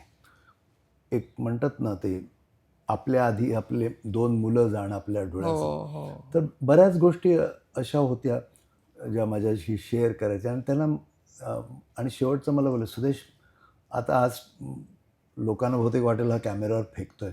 मला, सुदेश तू एकटाच आहेस रे, मला एवढा विश्वास आहे, मी रात्री 2ला जरी फोन केला तरी तू येशील माझ्यासाठी. खूप म्हणजे एक गोष्ट सांगतो, आई का म्हणतो मी त्यांना, की मला त्यांनी SD बनून ऐकलं, माझं अमिताभ बच्चन ऐकलं. आणि मग काही दिवसांनी एका स्टुडिओत भेट झाली. मी नमस्कार केला, म्हणजे सुदेश भोसले. अरे हां, त्या दिवशी तुमचा तो सचिनदांचा आवाज फार छान गायलात तुम्ही, मला परत ऐकवा.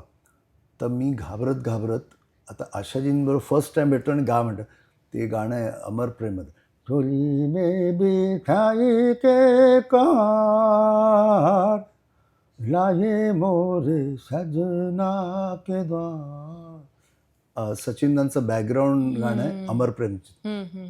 तर ते गायल्यानंतर बघितलं, ती आशाजी अशा बसल्या होत्या आणि माझं गाणं संपलं, हातकडे ते अश्रू वाहतं. मला वाटलं समोर दादाच उभे आहेत, म्हणजे एवढ्यात आहे.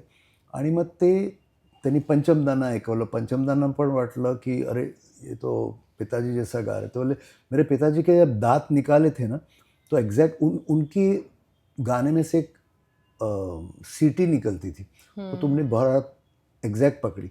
तो वो म्हणजे त्यांच्यामुळे RD बनवून गेलं. आणि मेन काय झालं की 60 रुपये मिळायचे मला मेलोडी मेकरने. पण आशाजींबरोबर गायला लागल्यावर तो ते 6,000चे 6 लाख कधी झाले मला कळलं नाही. आणि महत्त्वाचं, आमचं एक गायिकाचं म्युझिशियनचं रिलेशन होतं. मी लंडनला आम्ही चाललो होतो, मी बसलो होतो शांत. अच्छा, म्हणजे 5-6 वर्ष काम केल्यानंतर अचानक आल्या, सुदेश माझ्या इकडे येऊन उभ्या राहिल्या. तू गोव्याचा ना? म्हटलं हो. तू शिरोड्याचा ना? म्हटलं हो. तुझी कुलदेवता कामाक्षी ना? म्हटलं हो. काय झालं? माझं पाळण्यातलं नाव माहिती आहे का? म्हटलं काय? कामाक्षी. मी काली पण आहे, मी लक्ष्मी पण आहे, मी सरस्वती पण आहे, माझा आशीर्वाद आहे तुला. आणि असं त्याने स्टेजवर एक दिवस मला बघितलं, मी असं करत होतं काय ते ॲसिड. त्याने दुसऱ्या दिवशी बॉम्बे हॉस्पिटलमध्ये एका डॉक्टरकडची अपॉइंटमेंट घेऊन फुल बॉडी चेकअप केलं. मला अशी किस्से सांगायला बसलो तर काही, तर ते वेगळं एक सिंगरचं हे नव्हतं.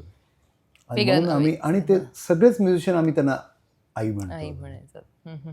मला असं एक तुम्हाला विचारायचं आहे की तुम्ही एवढ्या म्हणजे अमिताभजींचं किंवा बऱ्याच मोठमोठ्या स्टार्सचे मिमिक्री करायचात, पण असा एखादा स्टार होता का ज्याने कधी तुम्हाला असं म्हटलंय, तू सिर्फ अमित का ही करताय, मेरा नहीं करता, मेरा कभी नहीं किया? असं कोणी आहे की ज्यांना वाटत मेरा भी कर, असं कोणी अप्रोच केलंय तसं? उलट ज्यांची मिमिक्री मी करतो त्यांनी मला फोन करून किंवा स्टेजवर भेटून माझी तारीफ केली. त्याचं कारण काय, मी कधी त्या कलाकारांची मस्करी नाही केली. मस्करी नाही. कारण एखाद्याला राग पण येऊ शकतो ना, पण पण असं कोणी आनंदाने करायला सांगितली आहे मीरा करबी? कोण आहेत तसे आर्टिस्ट आणि तुम्ही केली आहे? किशोर कुमार. हो, त्यांना आवडायचं? अरे त्यांनी एक कॅसेट मी बनवून दिली होती अशी, ते गाणार होते, तो मेरी आवाज में गाते हो. तर ते बोले ये गाना, मैंने सोचा ये गाना मैंने कब गाया. फिर मैंने एक मर्तबा फिर सुना, आणि हे लीनाजींच्या समोर आहे, म्हणजे प्रूफ आहे अजून. फिर मैंने 7-8 मर्तबा सुना, फिर एक जगह जाके मैंने पकड़ लिया. मैंने सोचा ये मैं नहीं, ये सुदेश हो सकता. फिर मैंने लीना को बुलाया, अरे गाना सुन. बोले वाह बहुत अच्छा दादा, बहुत अच्छा गा. अरे पागल, ये मैं नहीं, ये सुदेश है. ओ, फिर मैंने अमित को बुलाया, फिर अमित गाना सुन. बोले वाह आप तो अच्छा ही गाते हो, मुझे क्यों पूछ. अरे सुन तो. अरे बहुत अच्छा दादा. अरे पागल, ये मैं नहीं, सुदेश है. तर आणि मी एक मिमिक्री करायचो त्यांच्या शोमध्ये ना, की लैला ओ लैला, ते वेगवेगळ्या आवाजात, म्हणजे सैगल साहेब, SD बर्मन. तर एंडमध्ये मी गायलो लैला हो लैला रे, ते ऐसी तू लैला हर कोई चाहे मिलना अकेला. आणि लोकांनी USA मध्ये टाळ्या वाजवणं सुरू केलं, वन्स मोर वन्स मोर. तर मला वाटलं की किशोर कुमारच्या शोमध्ये मला वन्स मोर, आणि त्या टाळ्या थांबेच ना, शिट्या थांबेच ना, पब्लिक हसतं. मग कोणीतरी मला असं केलं. तर मग बघितलं की मी जेव्हा लैला लैला सुरू केलं ना, किशोरदा माझ्या मागे उभे राहून शॉल लावून असे डान्स करत होते. वा. अब मेरी आवाज में गा, तो मग त्यांच्या आवाजात निघाले. वा वा, इतकं छान तुम्ही बोलताय आणि मला असं ऐकत राहावं असं वाटतंय. पण आता म्हणजे एक रॅपिड फायर घेऊया आपण, छान इंटरेस्टिंग. बापरे. सिंगिंग की mimicry? Singing with mimicry. Kishore Kumar की मोहम्मद रफी, कोणाची तुम्हाला करायला आवडते जास्त मिमिक्री? हे बघा, गुरूंमध्ये कधी भेदभाव जसे आई बाबा असतात ना तसे, पण दोघांकडून शिकलो. म्हणजे हा खरंच, पण हा स्टेजवर मी जे थोडासा कम्फर्टेबल आहे ते किशोरदांबरोबर, कारण त्यांच्याजवळ तर पोहोचू शकत नाही आपण. स्टुडिओ रेकॉर्डिंग की लाईव्ह कॉन्सर्ट? लाईव्ह. एक असं मला हे सांगायचं आहे की तुम्ही एखाद्या व्यक्तीची मिमिक्री करताय आणि सतत तुम्हाला करायला सांगितली तरी तुम्ही बोर नाही होणार, असं कोणता आर्टिस्ट आहे? त्याची तुम्ही सतत करू शकता, म्हणजे वन्स मोर आले तुम्ही करून दाखवू शकता. असरानी. हो, आम्हाला दाखवा ना. 24 तास. एक वेगळं, आता ते आपल्यात नाही. कधी ब्रश करताना दाढी अभी अभी आज इतने बाल इतना क्यों रगड़ रहा है बे. एक असे सिंगर जे आत्ता आपल्यात नाही आहेत आणि तुम्ही खूप मिस करता त्यांना, कारण तुमचं त्यांच्याशी एक वेगळं नातं होतं. आशाजी. तुमचं फेवरेट ड्युएट पार्टनर, ज्यांच्याबरोबर तुम्हाला गायला गाणं आवडायचं लाईव्ह कॉन्सर्टमध्ये? लाईव्ह कॉन्सर्ट मी तसं बघितलं ना, तर मी कविताजींबरोबर खूप रेकॉर्डिंग. कविता कृष्णमूर्ती. आणि आज एक आमचं ना एक असं ट्युनिंग आहे, कम्फर्ट लेवल आहे. त्या मला ओळखतात, मी त्यांना ओळखतो. त्यामुळे, आणि मी त्यांना दीदी म्हणतो. आणि खूपच आमचं एक म्हणतात ना, एक मेंटल ट्युनिंग आहे. तर मला त्यांच्यावर कॉन्सर्ट करताना म्हणजे मी एकदम रिलॅक्स असतो. आता आपली सगळी गाणी, तुमची सगळी गाणी ही तुमच्या, आपण म्हणतो ना की आपले चाइल्डच असतात, आपल्या जवळचे असतात, पण असं एखादं गाणं ते तुमच्या हृदयाच्या खूप जवळ आहे, क्लोज टू युअर हार्ट? एक सांगता येणार नाही, तरी पण किशोरदांचं एक गाणं आहे, आए तुम याद मुझे गाने लगी हर धड़कन, खुशबू लाई पवन महका चंदन, आए तुम याद मुझे गाने लगी हर धड़कन. वा. मला तिथे आता एक असं म्हणजे हे विचारावं असं वाटतंय की प्रेक्षकांचं कौतुक की इंडस्ट्रीकडनं मिळणारं ॲप्रिसिएशन तुमच्यासाठी एक कलाकार म्हणून काय मोठं आहे? प्रेक्षकांची तारीफ, प्रेक्षकांचा जी तारीफ होते किंवा पाठीवर थाप मिळते, ती सर्वात महत्त्वाची.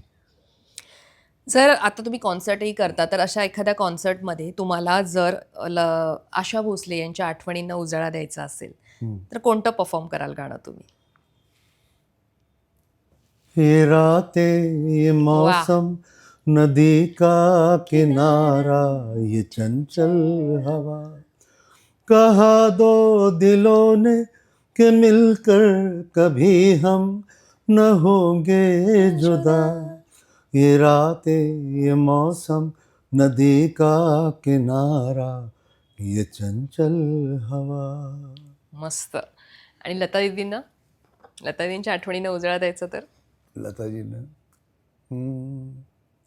मैं ना भूलूंगा ओ मैं ना भूलूंगी इन रस्मों को इन कस्मों को इन रिश्ते नातों को मैं ना भूलूंगा मैं ना भूलूंगी. वाव. आपला एवढ्या सगळ्या मुलाखतीमध्ये गोविंदा राहिले ज्यांना तुम्ही हे नाही, केलेलं आहे. गोविंदाचं असं आहे ना की मी आता लोकांना सांगतो त्यांचा पहिला भारताच्या बाहेरचा जो कार्यक्रम आहे तो हम्म. आमच्याबरोबर झाला.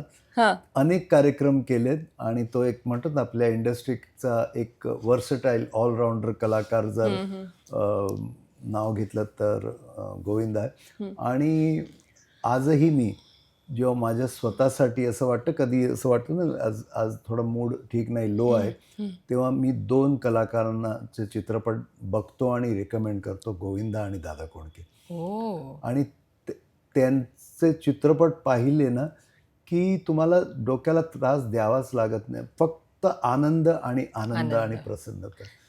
आणि खूप खूप म्हणजे Stress buster. कार्यक्रम खूप केले आणि त्याच्यासारखा म्हणतो ना परफॉर्मर मला वाटतं मोठमोठे डान्सर येते, पण एक झटका मारला गोविंदानं की ते लोक वेडे होऊन जातात. निश्चित निश्चित. एक शेवटचा प्रश्न आता विचारेन. मला इथे खूप साऱ्या मूर्त्या दिसत आहेत ज्यामध्ये गणपती बाप्पा आहेत, सरस्वती आहे आणि स्वामी आहेत. तुमचं अध्यात्माचे कनेक्शन कसं आहे? कारण असं म्हणतात की प्रत्येक कलाकारात तो वास असतो देवाचा, ते कनेक्शन लहानपणापासून ना आमच्या कानावर फक्त कामाक्षी कामाक्षी कामाक्षी, काही बरं वाईट झालं आई म्हणायची ती बघून घेईल. तर हा विश्वास इतका मनात ठसला आहे ना, तर काही ना काही निमित्त काढून महिन्यातून कमीत किंवा 2 महिन्यातून एकदा ना कामाक्षीचं दर्शन घ्यायला जातो. आणि ऑफकोर्स स्वामींचं ते वाक्य आहे ना, घाबरू नकोस मी तुझ्या पाठीशी आहे, तो विश्वास आहेच. आणि मला माहिती आहे अनेक असे अनुभव आले आहेत की मला परमेश्वराने वाचवलं. ते स्वामी असोत, दत्त महाराज असोत, लक्ष्मी असो, सरस्वती माता असो, कोणी असो, पण एक काहीतरी शक्ती आहे माझी रक्षण करते माझे. आणि मला जी कला मिळाली आहे ती त्यांच्या आशीर्वादासाठी. आणि आम्ही एक शिकलो आहे अनुभवावरून, एखादं मी गाणं गायलं आणि ते टाळ्या वाजल्या, वन्स मोर झालं की मला प्यारेभाई पण म्हणाले होते आणि मला हे माहीत आहे की ते मेरे महबूब टाळ्या वन्स मोर, त्या टाळ्या माझ्यासाठी नाही आहेत, ते किशोरदांसाठी आहेत. त्या टाळ्या लक्ष्मीकांत प्यारेलासाठी. ह्याची जाणीव असणं फार जरुरी आहे. त्यामुळे मी हे सब बार बार देखो हजार टाळ्या टाळ्या नाही त्या टाळ्या रफी साहेबांसाठी, ह्याची जाणीव आहे. आणि परत एकही क्षण असा नाही त्याच्या मर्जी विरुद्ध. ज्या दिवशी मी समजतो ना अरे अमिताभ बच्चन, त्या दिवशी आवाज निघत नाही. आणि हे वाचून चित्रपट बघितलं अनुभवावरून. आणि काही वेळेला आपल्याला कळतं ना अरे नाही माझ्याकडून शक्य नाही होत आहे. आपण हे लक्षात ठेवायचं, आपल्याकडून कधीच काही, आपल्या हातात कधीच काही नसतं. आपल्याला वाटतं हे मी केलं बरोबर, तो करून घेतो सगळं. आणि आता अगोदर 20-30 वर्ष अरे मला गाडी पाहिजे, मला बंगला पाहिजे, आणि आता अनुभवाने आणि ऑफकोर्स सगळे दिग्गज गुरुजन भेटले, चांगले मित्र भेटले, सगळं ग्रॅटिट्यूड म्हणतो ना, हो, फक्त धन्यवाद. महत्त्वाचं. मी मध्ये असं काही परिस्थिती निर्माण झाली, आमचे घरी भटजी येतात, ते म्हणाले काय मी एवढा चांगला माणूस आहे, मी याला लोकांना मदत करतो, एवढी पूजा करतो, माझ्यावर असं का झालं. बोले यजमान, जे दिलं आहे त्याचं कधी तुम्ही उपभोग घेतला आहे का, कधी धन्यवाद बोललायत का. अरे बापरे, म्हटलं मी नुसता कंप्लेंट करतो, एवढं लहानपणी काय होतं माझ्याकडे. आणि आपण बघा ना, नवीन गाडी घेतली, नवीन घर घेतलं किंवा मुलाला 100 आपण थँक्यू म्हणतो, पण तुमचा जो श्वास चालू आहे त्याचं थँक्यू कधी म्हणणार पण तुम्ही? नाहीच म्हणत. कधीच नाही नाही म्हणत. म्हणत. आपला श्वास चालतोय हे सुद्धा माहित नाही आपल्याला. किंवा आपण रात्री झोपेतून उठतो नाही, सकाळी, नाही, ते पण आपण हे करतो लोकांना तर देवाचं. बोलताना एक थेंब पाणी पिऊ शकत नाही. फक्त आपलं काहीतरी अतिशय चांगलं झालं की आपण थँक्यू हो म्हणतो. हो हो, आणि आपण बघा 99% लोक ना मागायला जातो आपण. निश्चित. हो, बरोबर. ते थँक्यू म्हणायला देवाला कोण जात नाही. कधीच म्हणत जातो पण फार फार कमी. कमी, हां. फार कमी. आपण बघितलं ना मोठे मोठे महोत्सव काय करतो आपण, मागायला जातो. मला हे दे, मला ते मला दे. हे दे, मला ते दे. निश्चित. एक आता फक्त मला वाटतं मला बोलता बोलता राहून गेलं, मराठीमध्ये कोणाची मिमिक्री दादा कोंडके दादा सोडून कोंडके माझ्यावर. कोणाचं आणि तुम्ही प्लस जास्त मी केलं नाही? लक्ष्मीकांत बेर्डे, महेश हां. कोठारेंचं जे सगळी गाणी मी गायलो हां? त्यांच्यासाठी. एखादं गाणं लक्ष्मीकांत नंतर सरांचं? ती थरथराट मधली सगळी गाणी माझी. हां हां हां प्लस गुपचूप चित्रपट आला होता ना, हां हां, हो हो. त्याच्यात मी गायलो अनिल अरुण यांच्या. हम्म. सांग मी तुझला काय देऊ ऐशा मोक्याला, हवे ते दे हवे ते घे जवळ तू ये ना. सांग मी तुझला काय देऊ ऐशा मोक्याला. महेश कोठारेंचा कमबॅक होता या चित्रपटात. ओ, हो. मी आणि अनुराधाजीने. हे माझं पहिलं मराठी लाईव्ह हे. प्लेबॅक पण आणि मराठी पण. ओ वाव वाव, मस्त. आणि अजूनही तुम्ही कॉन्सर्ट्स तुमचे सुरूच असतात, तुम्ही करतच असता बाहेर जाऊनही, कारण तेवढाच उत्तम भरपूर. प्रतिसाद तुम्हाला मिळत असतो. पण आता प्लेबॅक मधनं तुम्ही बाहेरच नाही, आहात नाही, का? काय काय एक समज आहे की आमचा आता आवाज मच्युअर्ड, आमचा मॅच होणार नाही. पण आताही सुद्धा आम्ही बंगाली, हिंदी, मराठी, भोजपुरी रेकॉर्डिंग रोज चालू सुरू असतात, आहेत. काही ना काय चालू. निश्चित. आता फक्त काय असतं की अगोदर कसं होतं ना की आता हे जे यंग मुलं आहेत ना, त्यांना माझा व्हॉइस सूट होणार नाही. पण अजूनही रियाज तेवढाच आहे, कार्यक्रमही तेवढेच आहेत आणि रेकॉर्डिंग्सही तेवढीच आहेत. आणि मला एक देवाने हे जे एक्स्ट्रा हे दिलंय ना, तर रेकॉर्डिंग नसले तर डबिंग नसले तर लाईव्ह शोज, काय ना काय चालूच असतं. निश्चित निश्चित. आणि अजून आम्हाला अनेक त्या माध्यमातून इव्हेंट्समध्ये तुमचं जे आहे ना, की तुम्ही जिवंत करता पूर्ण सगळं तो इव्हेंट, तो आम्हाला अनुभवायला मिळेल. म्हणजे अनुभवाने. निश्चित. खूप खूप आभार, तुम्ही इतका वेळ दिलात अभिजात मराठी फिल्मीला आणि छान किस्से सांगितले. आम्ही खूप नॉस्टॅल्जिक एरात गेलो त्या, आणि इतकं मला पण काय विचारू, हे राहिलं ते राहिलं असं होत होतं. तर खूप खूप आभारी आहे. धन्यवाद. तुम्हाला आणि तुमच्या चॅनलला खूप खूप शुभेच्छा. Thank you sir. आणि हे चॅनल नंबर 1 चॅनल हो. हो, थँक्यू. भारतात नव्हे तर अख्ख्या आपण सोशल मीडियातनं पोचतो जगभरात. हो हो हो. थँक्यू.